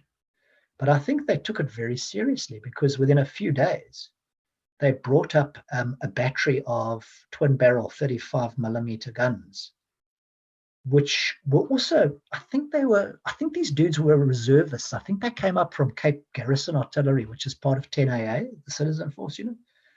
But they arrived there, these guns with their sawmill tractors limbered up, and they deployed around the airfield. And they must have really hustled to have got those guns from Cape Town all the way up there so quickly. I don't know if they flew them up or trained them up or what they did, but they were there really quickly.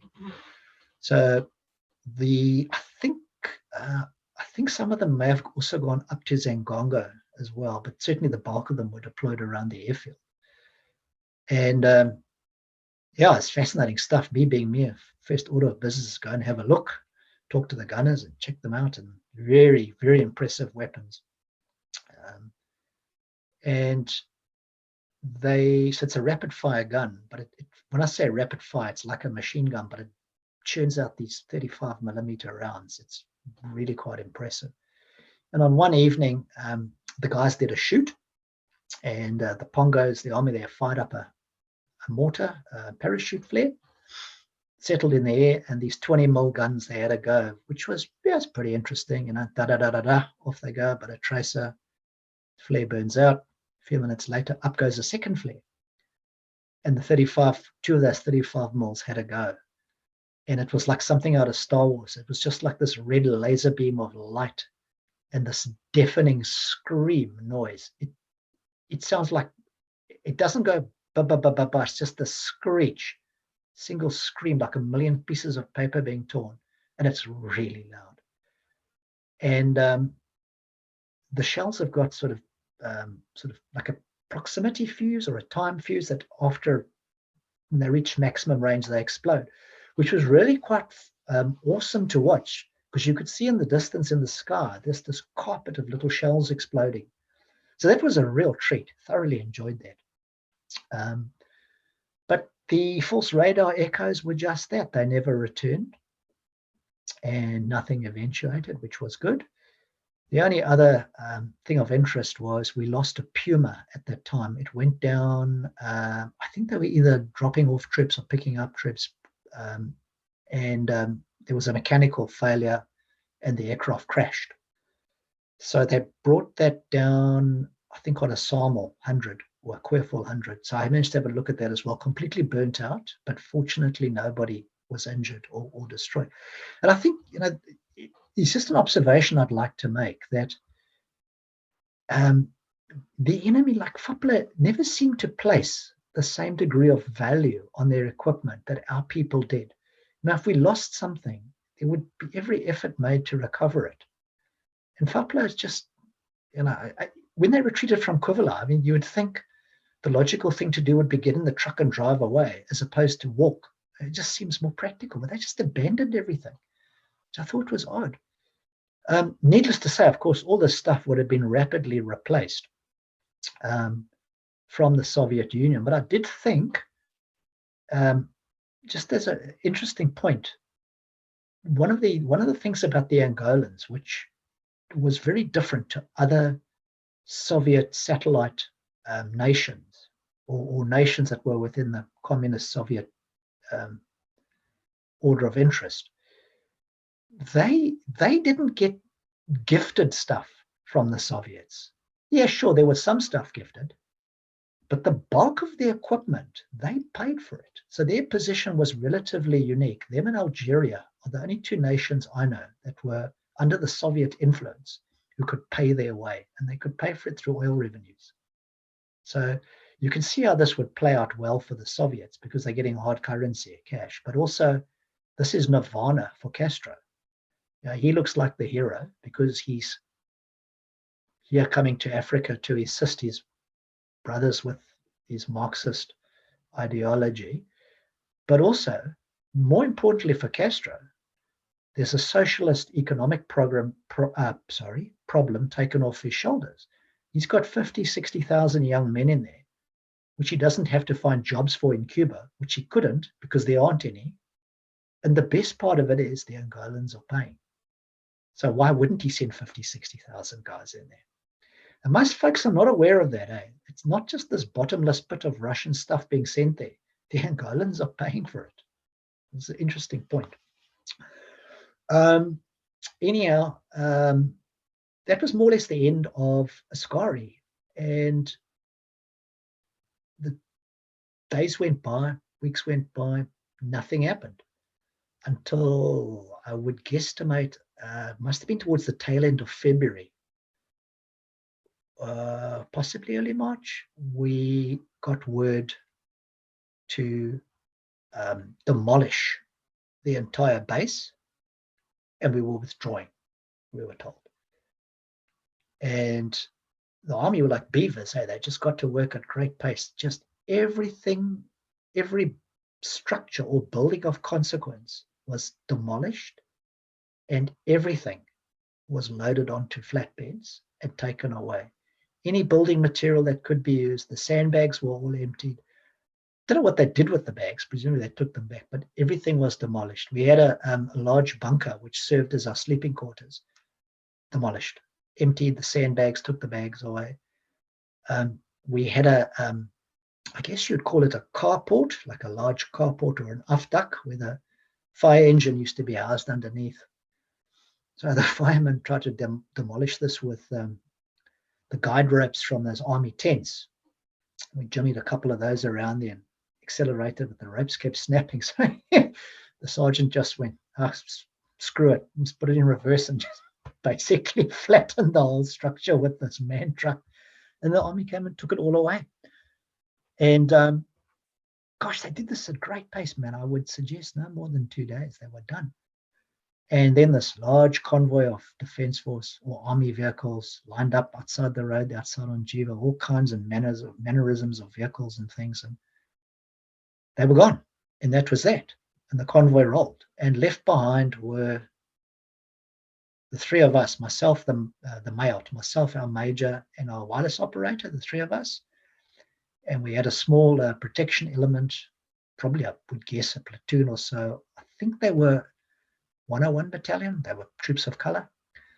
And a tiny little command and control post there. And they left 2 of the 35mm guns, a pair of the guns there as well. But the disturbing thing was, within a couple of hours of that convoy moving out, all the local PBs, like the local population, came strolling in from the bush, like they just magically appeared from nowhere, which was a bit unnerving. And I mean, I'm not talking like 1 or 2, there were dozens of them. So the 101 guys, the force protection element, how shall we put this? They encouraged these local people to move along and don't come back, which they did very promptly. And that night, one of the guns did a shoot just to let everybody know, hey, we're still here. And then it was a bit of an uneasy night. We all slept in that inside the stripped out airport terminal building. I wouldn't say we were on edge, but it wasn't exactly feeling very comfortable about things. And then in the morning, the Air Force had tasked the Transall to come up from Grootfontein. So there always was more or less a Transall C-160 kept at Grootfontein. So this thing came in, it was very early, like just after dawn.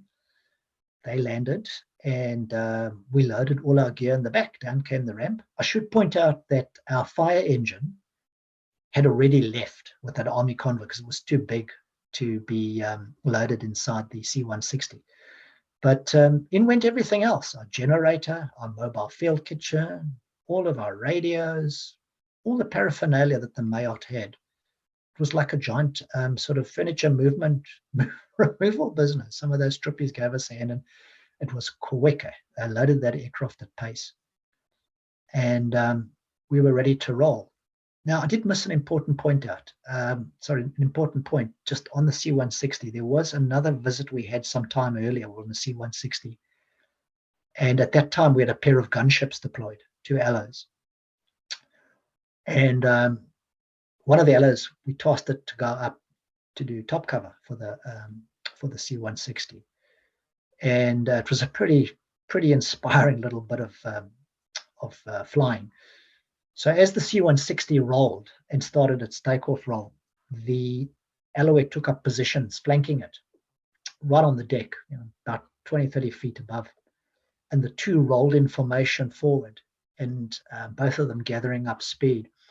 And as the Transall, as the C-160 got to take off and rotated up, and as the nose came up, the Alouette broke and banked up to the right and climbed. And I'm not doing it justice talking about it, but it was just a cool sight to watch. C-160 transited out, and the Allo proceeded to do a bit of target practice. So on the side of the runway, there was this very large termite nest. Pretty tall thing, about 6 feet tall. They're quite common throughout the bush. You see a lot of them.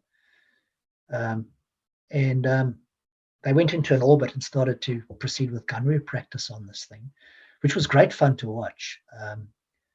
And round it went. They would fire off, I think, 3 rounds in a burst, do-do-doof, do-do-doof, and spot on target. You could quite plainly see chunks of termite nest flying off there. And by the time they were done, they'd done some serious damage to that thing and seriously diminished its height. It was really cool to watch. And anyway, that was just the C-160 incident just reminded me. So anyway, we packed our gear on, and as we boarded up through the ramp of the aircraft, I took a last nostalgic look around me. All I could see was the old building, shot up building, still standing there. And directly behind that, you could see the protection element hustling to board the vehicles and get the F out of Dodge. Everybody wanted to go. The guns were limbered up to the tractors. The engines were rolling. Everybody wanted out. And we departed, and off we went. And we set off.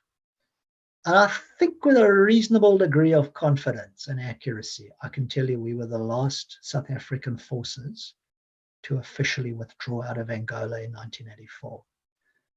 That wouldn't continue for long, because the SADF would come back with something called the Joint Monitoring Commission, which was a ceasefire monitoring commission between the Angolans and us, where a deal had been brokered where we would withdraw from Angola, but there would be South African forces brought back to work in tandem with FAPLA to ensure that SWAPO would not infiltrate the area. And to this day, I do not know who it was in the government or in the Defence Force who thought it was a good idea. It was a dumb idea, because having that buffer zone meant SWAPO had 40 kilometers of unfriendly territory to traverse before they got to the cut line. And the other thing which annoyed me and still annoys me to this day, people died to capture that territory. And here we are just handing it back. And I'm no politician, but for the life of me to this day, I cannot understand what our politicians got ceded back to them. What was in the negotiation? What did we get back? Nothing. So maybe someone can come on the show and tell me I'm wrong, and we came out of it and got a good thing, but I thought the government just didn't handle it particularly well. Anyway, such is politics, right? And we were told we were going to Inhana, which would be our new home, and off we set in this Transall. But much to my excitement, the whole trip back was done at low level. And it's one thing to do low level flying at 30, 40, 50 feet in a Puma. It's quite another to do it in our large transport aircraft. It was brilliant. I was allowed on the flight deck, so I can actually look and see what the pilots were doing and flying. And just fabulous, you know. And to think the Air Force actually pay them money to do this. I mean, crazy, right? Quick trip. We landed at Inhana, said goodbye to the crew on the C-160 and thanked them for the ride. They wished us well, taxied out, and they were gone. And we set up shop at Inhana, which is 5-4 Battalion, which wasn't too bad. We had quite nice digs. We had a little semi-permanent building there, which served as the ops room, and then we had a couple of tents there as well. But the really good thing was our lines, or where we were, our quarters rather, were right next to a swimming pool. So they had a swimming pool on the base, but it seemed to be off limits to everybody. All the troops, no one used it. Even the officers weren't allowed in there. But Major sort of just, go for it, don't worry about it. So we used to use it all the time. And it was really good in high summer, right? Because, 10 o'clock at night, you could dip in the pool, cool down, dry off, and go to bed. And that was quite a handy thing to have. And very shortly after that, few weeks, my 6-month tour had come to an end. And I think by that stage, I was ready to call it a day. I was kind of a bit tired of it, same routine. And I was also a bit miffed about that whole leaving Angola thing. I thought it was, didn't sit well with me.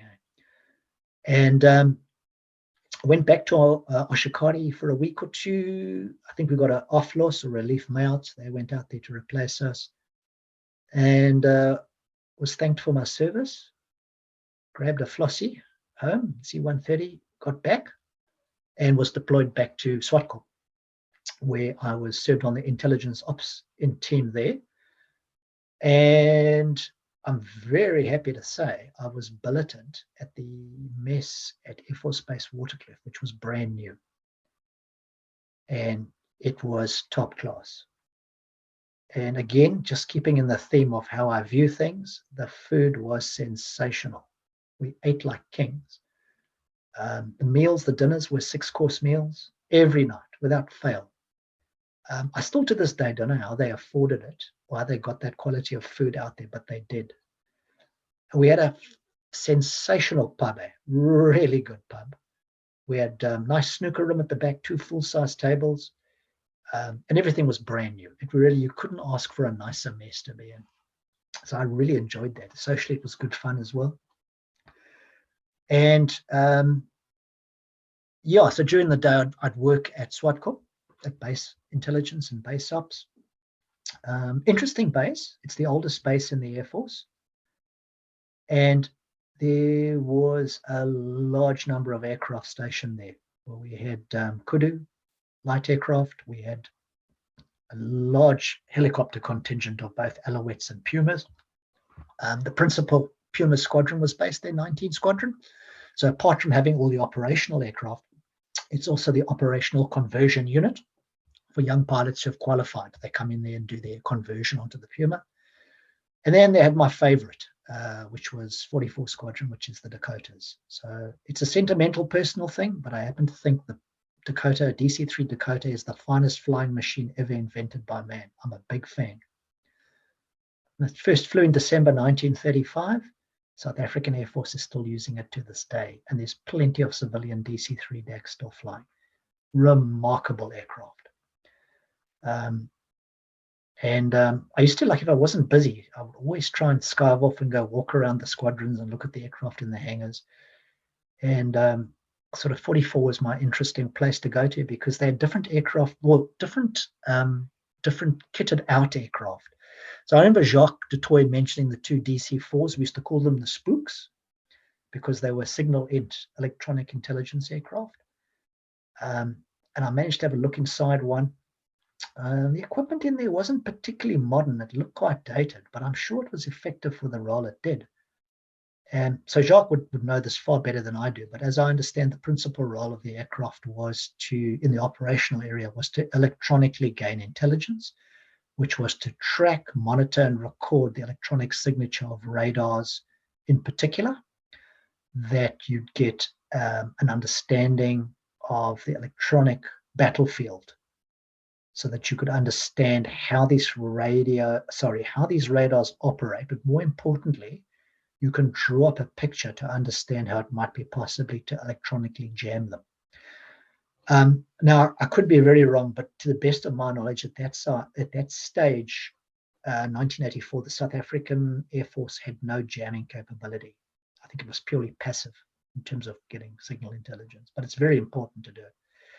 There was another DAC there, DC-3 DAC, which looked like it had been kitted out in a similar way. It also looked like an electronic warfare. Possibly it was sort of like a command post of some sort. And then there was a DC-3 DAC that had been kitted out as a hospital aircraft, which I always found quite interesting inside. And it didn't have the standard SADF castle insignia. It had just red crosses on it. Interesting aeroplane, I thought. And there was my all-time favorite of the squadron. They had a Viscount. This was an old, the Viscount had come across from 21 Squadron, the VIP unit, but it had been transferred across to 244. Very noisy aeroplane, makes a great sound. Beautiful aircraft to listen to, but a real treat to watch as well. So one of my mates who had been on pilot's course with me, who had also washed out, he was the officer in command of what's called movements. So movements, as the name suggests, is the hub that controls passenger movements in and out of aircraft, civilian movements principally, or VIPs or whatever. So I'd often hang around there because I always have interesting aircraft coming in, interesting people coming and going. The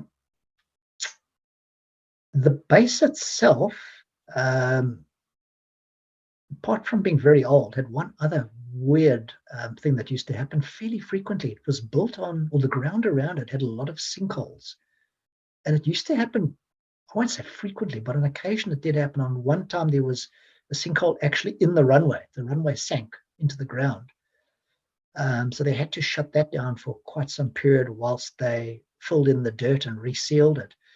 But running more or less perpendicular at right angles to the main runway is another grass runway, which runs down to Snake Valley near the N1. So the guys were then using that. Of course, it's of no problem to the helicopter crews. They would just keep going. But it's a very busy airbase. Always a lot happening there, a lot to see. So that was SWAT. My time went on, carried on, finishing through my national service. And round about, jeepers, man, must have been about September, I volunteered to go back for another bush tour. And the reason for it was I was kind of bored. Being national service, I don't have lots of money, and I didn't have a car, and there wasn't much to do on the weekends. I mean, my mates, they would, take me into the city, we'd go see a movie and whatever, but it was always like skint. I never had money.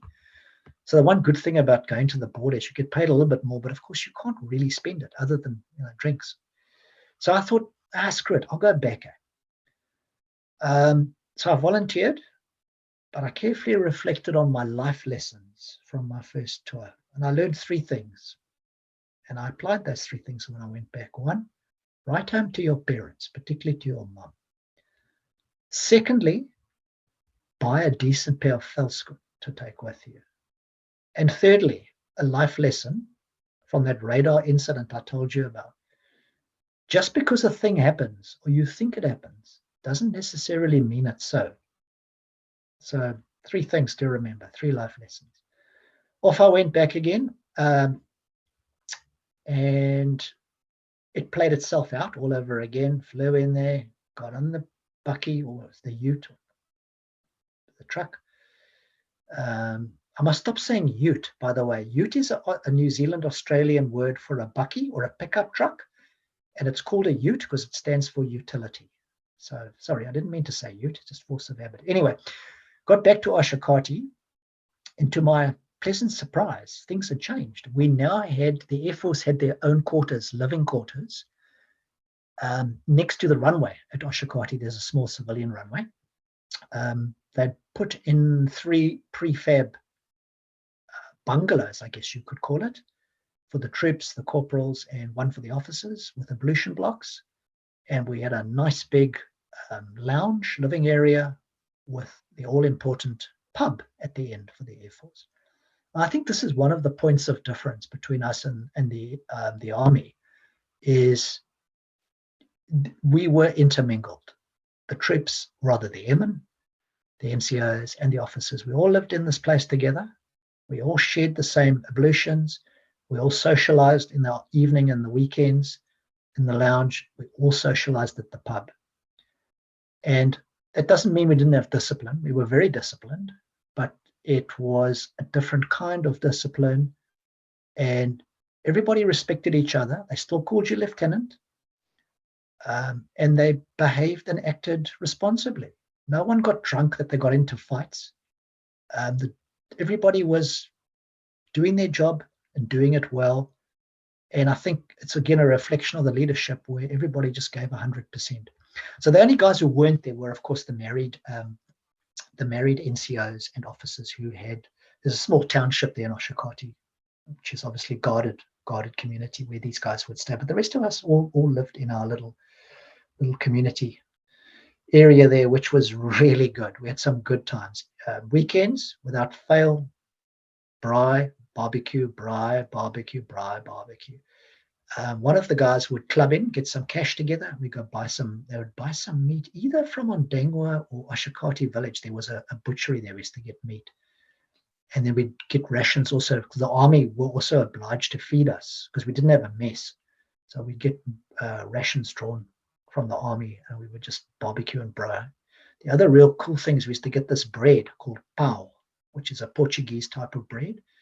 We used to do like banging a bit of tomato and onion, and do that on the brine.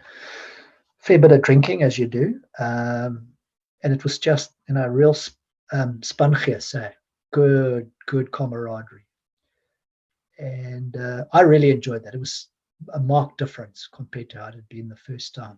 And I was just getting settled into my new routine with my new mates. And I thought, this is really good. I'm enjoying this. And they said, hey, you need to go on Mayotte again. So off we go. Self and the major and one of the radio operators. I think we flew out in a kudu to Rakana, out in the West 5-1 Battalion. Got there, made our presence known, settled in. We're there for a few days and nothing happened.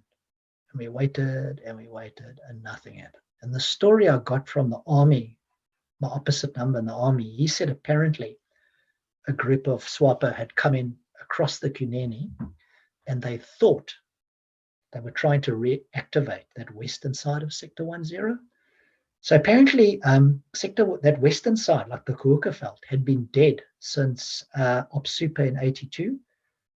3-2 went in there with, I think, a couple of gunships with Neil Ellis. I remember seeing the piece with Neil interview, and they gave them a sound beating. That is to say, SWAPA.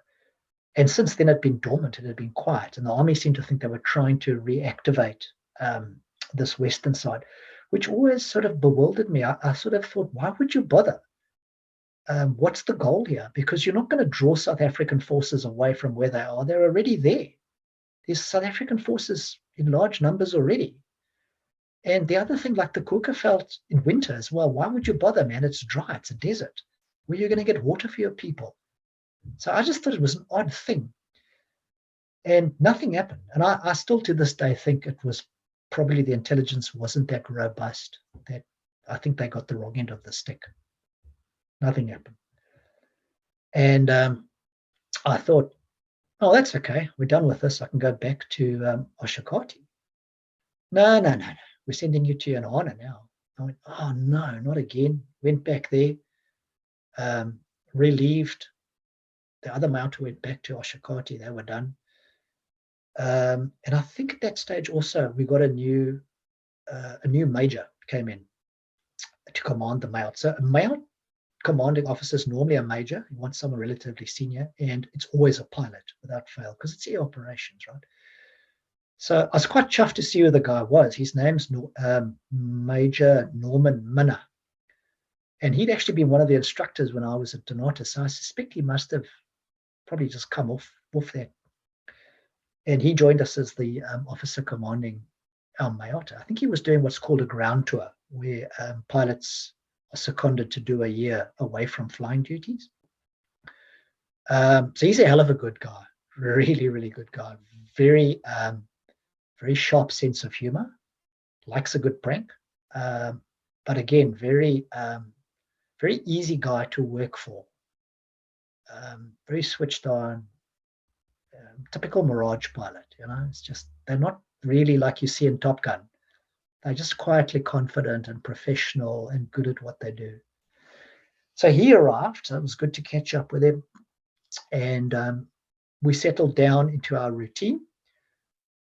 And the routine basically was mainly like comops, communication flights. Aircraft would come and go, bringing in some supplies, the deck would come. And on occasion, we'd have a bossbook, which would come up from Ondangs for a task, and was mainly there to do tell-staff for the army. So there's the major arterial road runs from Ondangwa to Angola. It's called Willies Sapat, or called Willie's Road. And the poor old army, I always felt sorry for these guys. Every day, these pongos would be going up and down this road, sweeping it for mines. Thankless task. And quite typically, a bus booker would be assigned to provide Telstar. So if I had a chance, I'd hop in the bus book and go with the pilot. And they were quite happy to have the company along. And sometimes I'd help with the radio work. I didn't mind, but I used to really enjoy it. We go buzzing around the bush, up and down. We go hours at an end. Great fun. So a lot of that. And we would on occasion have gunships, but not often, because it was still like the dry season. The rains hadn't started, so SAAF weren't that active. But then in about, cheapest course, it must have been probably October, we were told to kit up and prepare for forward deployment. And I think we may have gone first back to Oshakati. My mind's a little unclear, but I do remember we were pumaed out to a place called Apua, which is right out in the west. I think it may have been it could be 101 or 102 Battalion. It was their headquarters were there. I remember there were a lot of black troops there. We stayed in their lines there for a while. And this is an important thing I do need to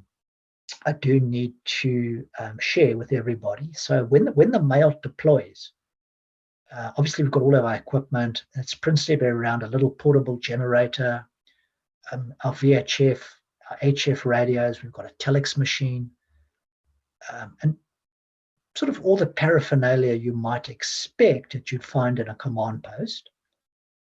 But also equally importantly, we had a fridge. Now this fridge was the same fridge we brought back with us when we left Angola, our little Defy fridge. When I say little, it's not a bar fridge. It's like a family home fridge. And wherever this mail goes, it's not open to debate. The fridge goes with us, okay? You can't expect us to deploy in the bush and help you fight a war without cold drinks, okay? The Air Force doesn't work that way. So everywhere we went, in the back of this Puma would be our fridge. I don't know what the Army thought. They must have thought this is really peculiar. So we were at Apua for a few days. We then basically limbered up again in the Pumas. We then went to a place called Okongwati for a few days. Then we went to this other place beginning with an O, which I don't remember its name, close by. And it seemed to be the same constant theme that there was another group of SAAF had come in to activate the West. And each time nothing happened. And this went on for a couple of weeks. And then eventually it culminated with our final forward deployment. I reckon those Puma guys must have been hut full of us, flying us around backwards and forwards. They must have gone. Anyway, we flew up. We were tasked and told we're going to a place called Epupa Falls. And Epupa Falls, as the name suggests, is on a river. It's on the Kunene, which is the northern boundary of Namibia, or southwest as it was in, and then the southern boundary of Angola. And we thought, oh, this sounds interesting. We're going to go to the river. And off we went, low level in these Pumas as usual, flying our way across the barren, dry desert like Kouakaveld. And we came over the lip of like a small escarpment or hills, just skirted over the top. And I think we had the doors open on the Puma on that day, because sometimes we did have the doors open, sometimes we didn't. And there, just off at the angle, was this couple of kilometers away, maybe, this green ribbon. And we knew that was the river. So we landed there, next to the river, set up shop, found a nice tree, set up our tent. We never had flaps on our tent, only the roof, because it was nice and cool. First point of order, put on the generator. Second point of order, plug in the fridge. Third point of order, set up the comms. So we had our priorities sorted out. And as soon as we'd made comms and reported in with the Army, and I should tell you, I'm to this day not quite sure who was running the show there, whether it was regular Army or the reconnaissance regiment, because there was a guy there. He had like an very pronounced American accent. He was definitely American. I just, for the life of me, don't recall his name. I think he was a captain, and he was running the ops there, the reconnaissance regiment ops. And there were operators, cells of operators north in Angola that were looking for, presumably, for this SWAPO infiltration group, or perhaps its base camp. I'm not sure what the objective was. So we reported in within, had a brief chat, and decided, well, it's time to go to the river. So the rainy season hadn't quite kicked in yet. So the Kunene was relatively low. And this place, Ipapa Falls, there's no other way to describe it other than what I thought magical. It's a little bit of paradise in this wasteland, covered in trees and greenery, which perhaps stretch back 50, maybe at a push 100 meters back from the river, covered in these big, tall Makalani palms, I think they're called, but it's a lot of bird life, really quite pretty, nice. And the river, it's notably cooler than it is around the surrounding sort of semi-desert area. And because the water levels were so low, there was no real cascading waterfall as such over the falls. Instead, there were these pockets of rock pools all over the place where the water was sort of flowing in quite briskly. And it's like a little jacuzzi or a spa pool. Absolute magic. So we, whenever we could, our first thing we'd do is go down to the river and just sitting in these spa things all day. And I think the following day, a pair of gunships, the two gunships came up. And I think the crews really enjoyed it as well. Basically, we were just bulbuck there all day in the water. And the pilots come, they would always, like on mail, they'd always sort of say, do you guys need anything? Like, you must be bringing anything up. So you could put in an order for cool drinks or beers or whatever you wanted. And they'd always bring the stuff up for you. And again, same thing every night, 4 o'clock, 4:30, 5, get the braai fire going, barbecue in the evening, usual thing, which was really nice. I learned something new from the major, which is if you take onions, we always had lots of onions. If you take onions and put them inside a UHT aluminium, those long life milk containers, put them in the coals, they cook really lekker. And we had a good time, man. And the chocolate crews were enjoying it, nothing to do, just taking it easy. The only thing of consequence that happened was we had a drowning. One of the protection elements, I think it was also 101 or 102 battalion, one of the Oaks, unfortunately, one of the guys got swept down the river. And we tasked one of the gunships to go have a look for the guy. I never found the body, unfortunately. And the ops ended all too soon. Nothing, another lemon. So in the Air Force, we used to call them ops lemons, where nothing happened. We had plenty of those. False alarm. Not a problem. Pack up shop. And the Allies headed back to Ondangwa, and then the Pumas picked us up, and they flew us back to Yanana. Now, I should point out, I've checked this on Google, it's 334 kilometers from Ipapa Falls to Yanana. So we went right from the western side of Sector 10 to the eastern side. That's about an hour, at least an hour and a half by helicopter. It's a long trip. But we headed back, landed there, and set up shop again back at Yanana. And by now the rains had come. And we went there very long, where we were told we were going back to Angola. So 5-4 put together a little sort of cross-border operation. And the purpose of it was to try and identify a forward operating base for SWAPO before the rainy season set in. So presumably the Army wanted to eliminate them before it kicked off. So Major Minna, he asked Air Force HQ to send the rifles up to release the rifles from Grootfontein, and they said, no, you can't have them. I think it was political because the Army were all in buffels. It wouldn't be a good look if we had air-conditioned rifles, but we were a bit sort of upset. But that's all right.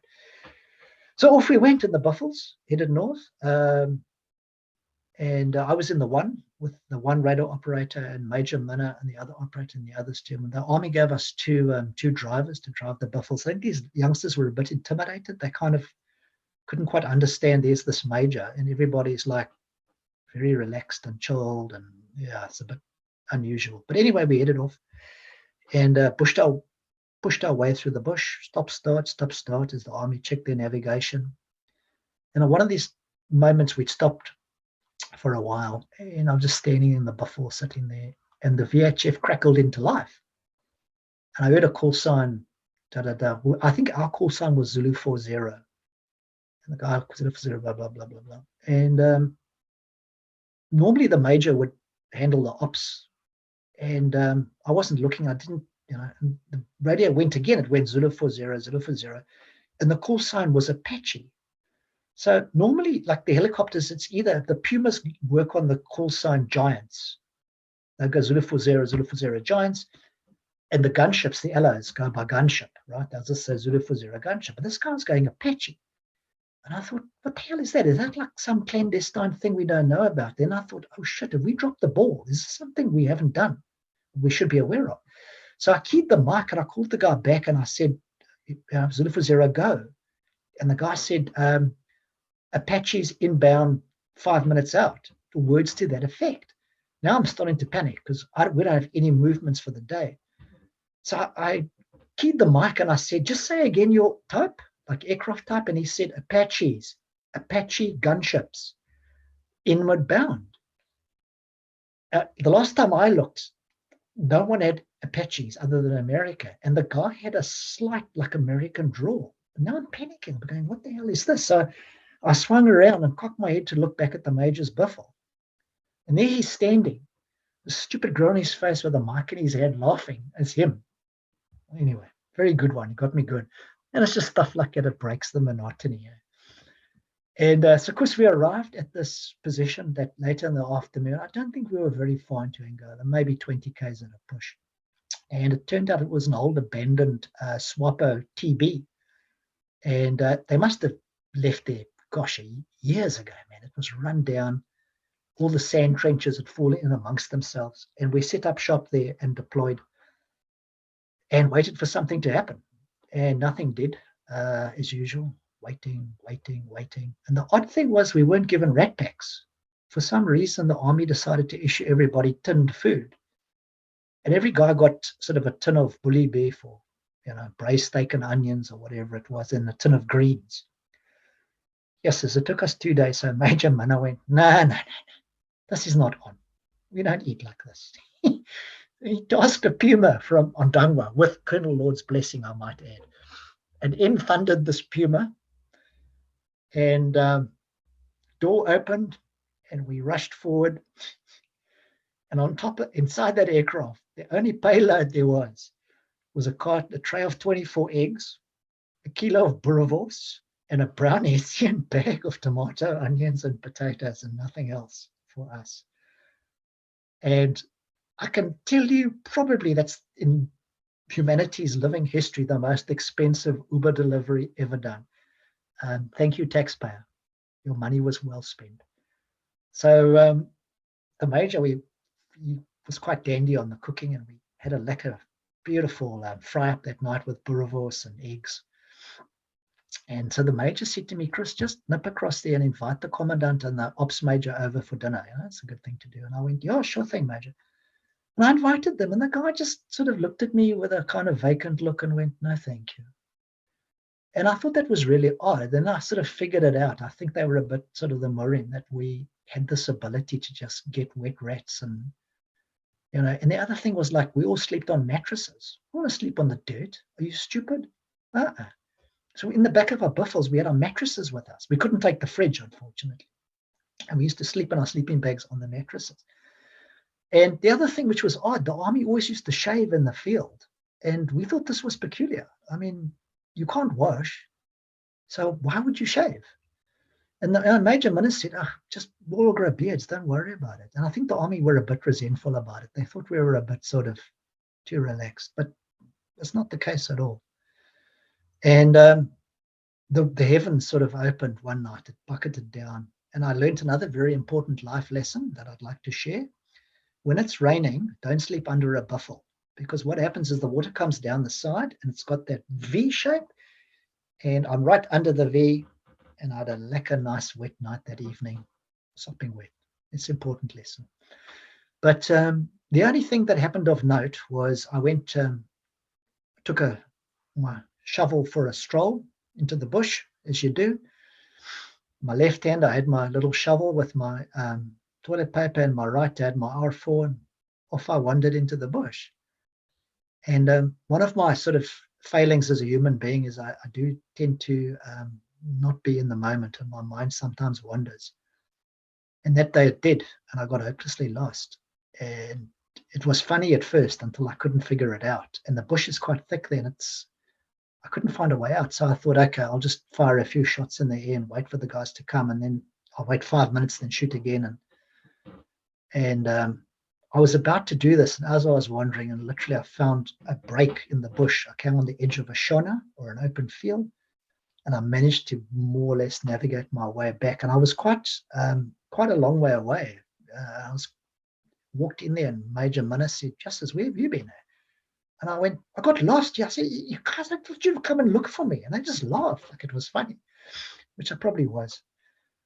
Ops finished, nothing happened, another lemon. We chugged back to Ondangwa. The rains had now set in. Not to Ondangwa, I beg your pardon, to Angola. And now the gunships came up quite regularly for deployment. And one particular day, we had the gunships there. They were more or less there all the time. The aircraft would come up for 3 days, then rotate, and another pair would come up. And on that particular day, we were advised SWAPO are in. They've come up, they're in now across the cut line. Now, this group of SWAPO goes by the name of, their unit was known as Typhoon. They were also known at one occasion as Volcano. They're not Space Forces, but they are the elite combat armor SWAPO. Now, these aren't your run-of-the-mill gooks. These guys are dedicated to the cause. They are professional. And when there's, when contact is imminent, this is what they want. They don't turn and run. They turn and face, and they will fight. And this, by all accounts, was this group. And we were ordered to bring the aircraft to readiness. And just in terms of the chain of command, this actually comes from Oshakati. It doesn't come from the army at Inhana, which might sound odd because you might think it's weird that the commands and instructions are coming from so far away. But that system works well because it's the centralized ops hub for Army, Kufit, and the Air Force. And it's pretty effective. So we brought the choppers ordered the choppers to readiness. The pilots and the crews made ready and stood by. And very shortly after that, we were told to scramble the aircraft. And Kufit had 2 or 3 teams working in that area, and they'd reported contact imminent. I don't know how the hell they know, but they just said contact imminent. And we sent the aircraft out. The helicopters were still inward bound when it all kicked off, and the firefight, the contact started. We had no comms with Kufit at all. We only had comms with our aircraft through the VHF. And very shortly afterwards, the one LO called in and said, "We're hit. RTB, we're returning to base." And Major Minna went, sort of, "How bad?" And he said, "Not bad, not bad." And they were quite there was no sort of sound of anxiety or alarm in the guy's voice. So the Major and I strolled back down to the hard stand to watch the LO come in. And again, there was no visible sign of damage. He just made a normal landing, taxied in, and we were watching. And as the aircraft drew parallel to us, we saw what had happened. And the gunner, the cannon gunner, 20mm gunner, was slumped back in his seat. And as soon as the aircraft switched off and it was safe to do so, we moved forward to assist him and help him. And he'd been hit in the leg. A lot of blood. Side of his overall was just red with blood all over the floor. And the guy looked bad, man. He was clammy and he looked almost like he was dead. But the only thing I noticed was he had this shallow breathing still, so he was obviously still alive. And there were a few pongos milling around there, and Major Minna yelled at them to get the medics. And they obviously did that. The medics were there quickly, really quickly, and got the guy out of the aircraft. He was cognizant, he could talk. I think he was in a bit of pain, but he was all right. It didn't look like it was life-threatening. And the medics patched him up and got him away there. And the Major went back to task Makazovac, the Puma. And the pilot and I decided, let's have a look at the damage. So inside the Alouette, the pilot sits in an armored seat, like a black painted seat. And on the side, roughly shoulder height, there's a black plate, metal plate that protrudes out. And on that plate was the clearly marked indentation of a bullet strike, where a bullet had hit it. Okay. And also on the canopy, on the door, on the left-hand side, there was a bullet hole where another bullet had gone through. So the two of us started looking on the floor of the allo to find these things, and we were successful. We found two. There was one which was squashed, which was obviously the one that hit the pilot's seat, and then the other one looked more or less intact. We thought that must be the one that went through the perspex canopy. So we were looking at this, and one of the there was some of the army guys, some officers had come down. One of the pongos took a look at it. He said, "Yeah, that's not an AK bullet." He said that is from a PKM, which is like their equivalent of a mag, like the Gook version of a mag. It fires a bigger bullet. And I actually thought, yes, that guy must have been quite skilled and had some guts, to go toe to toe with a 20mm cannon with a machine gun and to hit that thing as well, which I thought, a lot of people think SWAPO were a bunch of, ignorant twats, but they were they were skilled and they were brave. And they had nothing going for them. They stood and fought. I mean, could you imagine having those Caspers bearing down on you with those guns, machine guns blaring at you and two gunships firing at you and not to run? So I think the guys had a bit of respect for those SWAPO guys. But anyway, the Kufit fellas came in shortly afterwards. I think one of the Caspers, I never saw it, but I think one of them was shot out with an RPG, and there were some casualties, nothing serious. And that explains why we took some time before the Casovac Puma came in. But they all bundled in there along with that flight engineer, the gunner, off their skedaddle. And I think they killed about 10 or 12 SWAPO that day. They took a real caning. It was a bad day for them.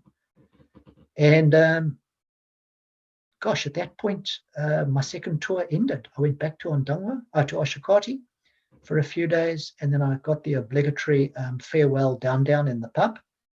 I was made to drink a depth charge beer, which was lekker, and all the senior officers said a few words, and everyone wished me well, and it ended. I went home, man. Life lessons again, time to reflect quickly. One, if you're going into the bush, tell someone you're going, and don't go by yourself because you're going to get lost. It's not a good idea. Secondly, don't sleep under a buffel in the night. You're going to get wet. Important life lessons. Of course, I know I've been going on for a while, but I'll just tell you, I went back. I was very fortunate to get home for Christmas that December of 84. But because I had a break in my national service, where I went national service, permanent force, and back to national service, I actually only finished my national service in February. And at that point, I went, what to do? What am I going to do? I'm about to finish. And I went, no, what I'll do, I'll volunteer for a camp. So I went, I'll do another 3 months. And they went, fine. At that point, I got my second PIP, full loot. But I think there was something deeper as well. I kind of had this push-pull effect where I wasn't quite in a position to make the mental disconnect to go home. I wanted to go home, but I didn't. And I had a lot of good close friends there, and it was difficult to detach from it.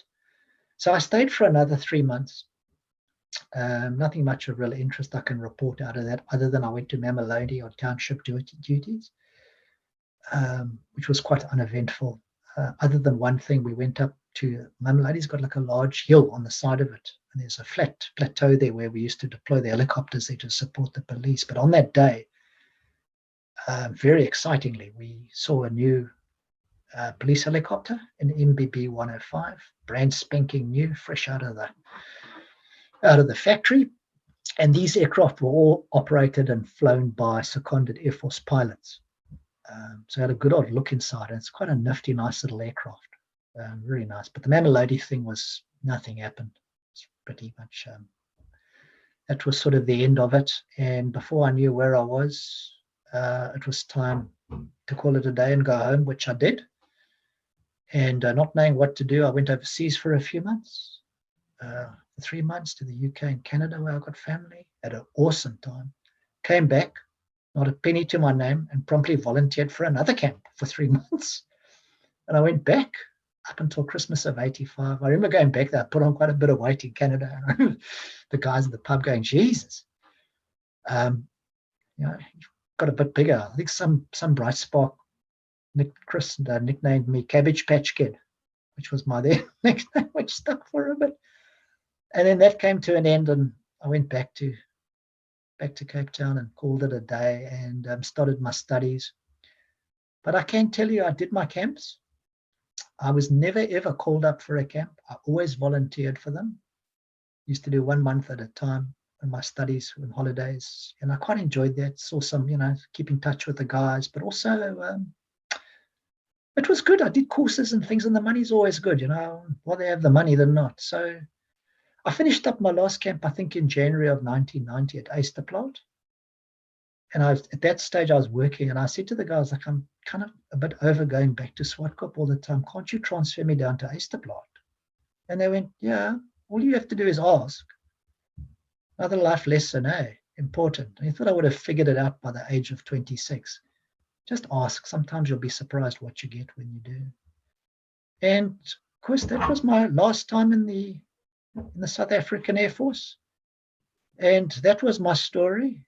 My name is Chris Coomer, and I was honored and privileged to have served in what was the greatest Air Force in the world in the 80s. Thank you, Chris. Chris, thank you. I really enjoyed your story. I must tell you, I sat here making notes and notes and notes, and then it's fascinating to me because a lot of people don't understand the role of the Air Force. They see the glory guys, the Mirage pilots who fight the jobs. Which reminds me, of course, of Dick Lord. You are totally correct. Dick Lord was flying Phantom 2s for the Royal Navy Air Service. And then he got recruited with a few other guys, and they actually created the Top Gun concept. And the Americans at that stage were in Vietnam, and they were taking losses, severe losses, because they were badly trained. The other problem they had is they had a frontline fighter called the Phantom 2 without the gun. It had no internal cannon because they thought it's the day of a missile, and then they realized in actual combat that those missiles will only hit something, which is not to say destroy, 8 out of every 100 launches. So 92% of the time they missed. It's pathetic. It's pathetic in design, it's pathetic in outlook. And would you believe 50 years later, they made exactly the same mistakes. They designed the F-35 stealth. It is not fighter. It's absolute rubbish. And they designed it without an internal gun. And then now we had to put the gun back in, but that gun can't line up. There's something wrong with its sights. It's just a damn mess. So you're quite right about Dick Lord. I'm very proud, actually, how the South Africans played such major roles. Of course, Carpenter, Colonel Breitenbach, indeed, he was a navigator. And then he came back, both of them, and they had a bit of a problem, if I understand correctly, that their wives were English. And in those days, of course, the Afrikaner looked a bit askew at that, and you had to learn Afrikaans very quickly. And being officers, both of them, I think it would have been a bit hard. But I would recommend anybody, if you can get hold of Dick Lord's books, as well as Colonel Breitenbach, of course. I remember Vlamgat. That was quite a very, very good book. And I also have to touch base here. When I was in a police college, which is like a basic training, there's nothing funny about the police college. It was in the time of a police academy movies. Yeah, it's nothing like that. No, it's nothing like that. It's 6 months basics. You run. And all sorts of things happen to you. But there's a bit of classes as well, where you have to learn about the law, the legal side. It's actually a very responsible position. So when we arrived there, we had this big sergeant, and he had like a snore, like a moustache. Looks like a real man. And he's a tough guy. And he said to us, okay, all of you, 2 things. When I come back in 2 hours, all 50 of you will know each other by your names. Now, we realize that if we don't know each other by their names, God will not help you. Guarantee you. I don't say this lightly, but there will be severe consequences. So we all shook hands and we said, look, we're never going to remember. So if I look at you and I call you Pity, you flip an also. So everybody called each other Pity. That's survival, man. That worked well. The second thing is, by the third night, it was this letter writing episode. So the sergeant is standing there, and he's like an older guy, he's not a national serviceman who was at school. about 24, 25. Now age is 1 foot in the grave, like all. And he barks out the order. Now we start writing. Dear Mom, on Afrikaans. Dear Mom, I arrived at the police college. Our sergeant is a very nice woman, and he will take care of us. You don't need to worry. Now, you people can't see, but Chris is cracking up here on the other side.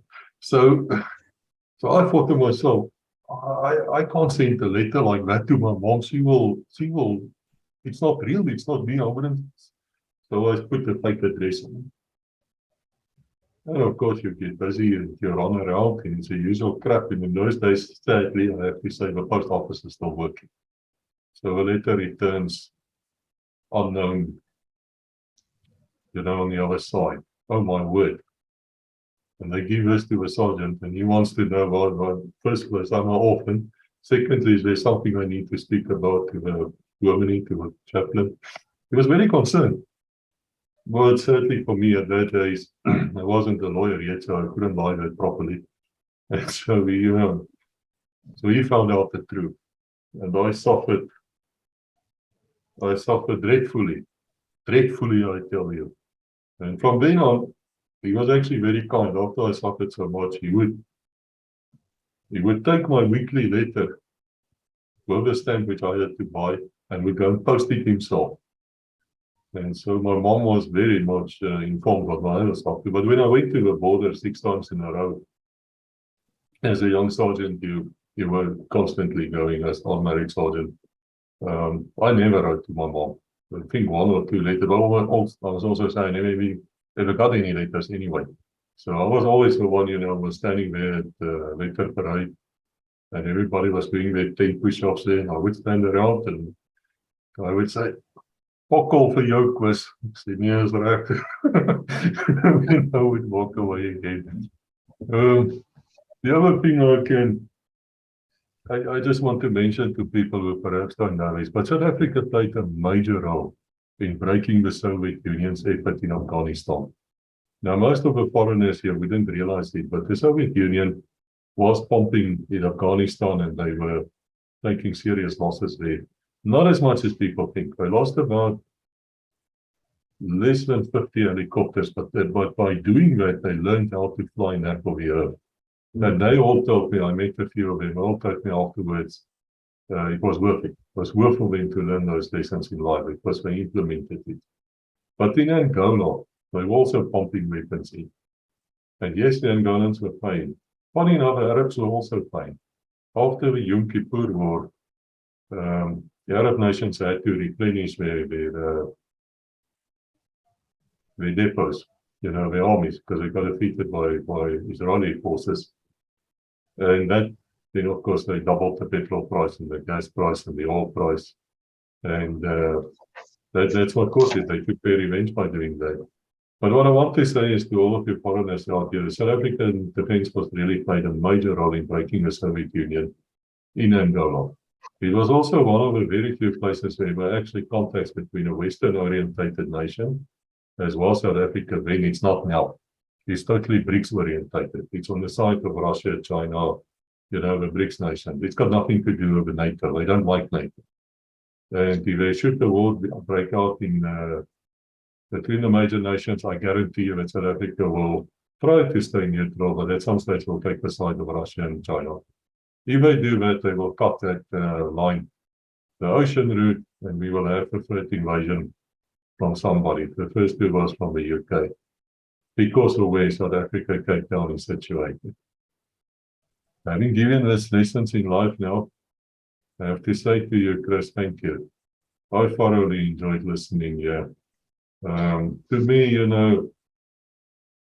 these are actually the things which are important to me in legacy. Because no one else would talk about these things. They think, it's unimportant, I wasn't in 3-2 battalion. No, I wasn't a recce, I wasn't a fighter pilot. Chris, let me tell you people out there something. Whenever you approach me and you say to me, Chris, I'm not so sure, man. That's when I want you. Because then normally I realize you've actually thought about it, and then you come prepared and it is sorted out, and you can sit here speaking 3 hours without even taking a damn look at any any type of notes and things like that. That's impressive. But Of course, I let me did ask, rehearse. yeah, you did rehearse a bit, but fine. And I also have to say to you, he's the guy who made me wait the longest ever for his pictures. And then he sent them in a format I couldn't open them. But we'll forgive him. We'll forgive him. I just want to say, last time, do you actually know what the word Pongo means? My understanding is it relates back to World War II, where the army, because perhaps their hygiene isn't that great, wherever the army goes, the pong goes, so the smell goes. So they were just, we would never use the word in front of them, but they were referred to as the Browns or the brown jobs, and we were technically referred to as the Blues or the blue jobs, even though we were in Browns. But behind their backs, we always say those pongos did, You'll be glad Sorry. to know the Oxford Dictionary says it's an overgrown ape. And Chris is cracking up here on the other side again. We had names for you, blue jobs, but this is I'll never forget my brother. He was recruited from the army to the police as a national serviceman because he was already an advocate, a barrister at that stage. And we needed barristers in the police, so we grabbed him and quite a few others. Much to his disgust, I must tell you, because he ended up in the security police. And I don't think that did his career very good, but he's quite senior in the United Nations today, so who cares? But I remember he said to me, yeah, we went from a brown job to a blue job. My mom was not impressed, though. She was actually quite. I just want to ask you one last thing. Swartkop's Air Force Base, isn't it there where the museum is? The South African Air Force Museum? Yes, you're quite right. I think in my time, though, the museum, we had a satellite airbase. Swartkop had a satellite base at Lanseria, where we had, I think, an Impala squadron, and the Kurus were originally there before they moved across to join us. But at that stage, the Air Force Museum, they were hangared at Lanseria. But after I left, I do know they transferred across to Swartkop, where they are to this day. I'm pretty sure of that. I should add, actually, when I was there, I think on one of my camps, I can't remember, sort of 85, I think it was, they retired the Avro Shackletons from Cape Town, and a pair of them, two of them were flown up to Swartkop to join the museum. And I don't think they were sent to Lanseria. I know they stayed at Swartkop. I don't know why, but they did. But they gave us a splendid flight past treat. And for those of you who are from Cape Town or who have had the pleasure to see one of these things flying, you'll know what I'm talking about. It's got 4 Rolls-Royce Griffin engines, which were the final version of what was put into the Spitfire, but bigger. And then it's got contra-rotating props it's got 2 propellers on each hub, which operate in opposite directions. They make a hell of a noise. And it's just when one flies over you, it's just the hairs. I was going to say the hairs on the back of my neck stood on end, but I haven't got any hairs now. But anyway, and that was a highlight, definitely. But Chris, I just had an observation I thought to share. You mentioned Israel, and I think it is good to recognize the cooperation and friendship between the Israeli Defense Force and the South African Defense Force. So we quite regularly had exchange pilots from Israel doing tours with us, and I assume we sent people over. And one incident I did forget to mention was on one morning when I was up in Ongiva in Angola. The Dakota came up on that day, the DC-3, but instead of doing its normal supply run, it was full of people. And these guys were all in civilian dress, in civvies. And I noticed there were a few senior army guys, and the commandant from not the Colonel Lord, but the commandant, he was with these guys as well. So I kind of went, Commandant, what gives that? He just smiled at me and he just went, Israelis. And me rather stupidly, I just waved, Shalom. Shalom. They were like, hey, shalom, shalom. I'm thinking, oh my God, they're going to pick up a conversation. I can't speak a word beyond shalom. I just know a few buzzwords, I know what meshuga and I know schlep, and that's about it.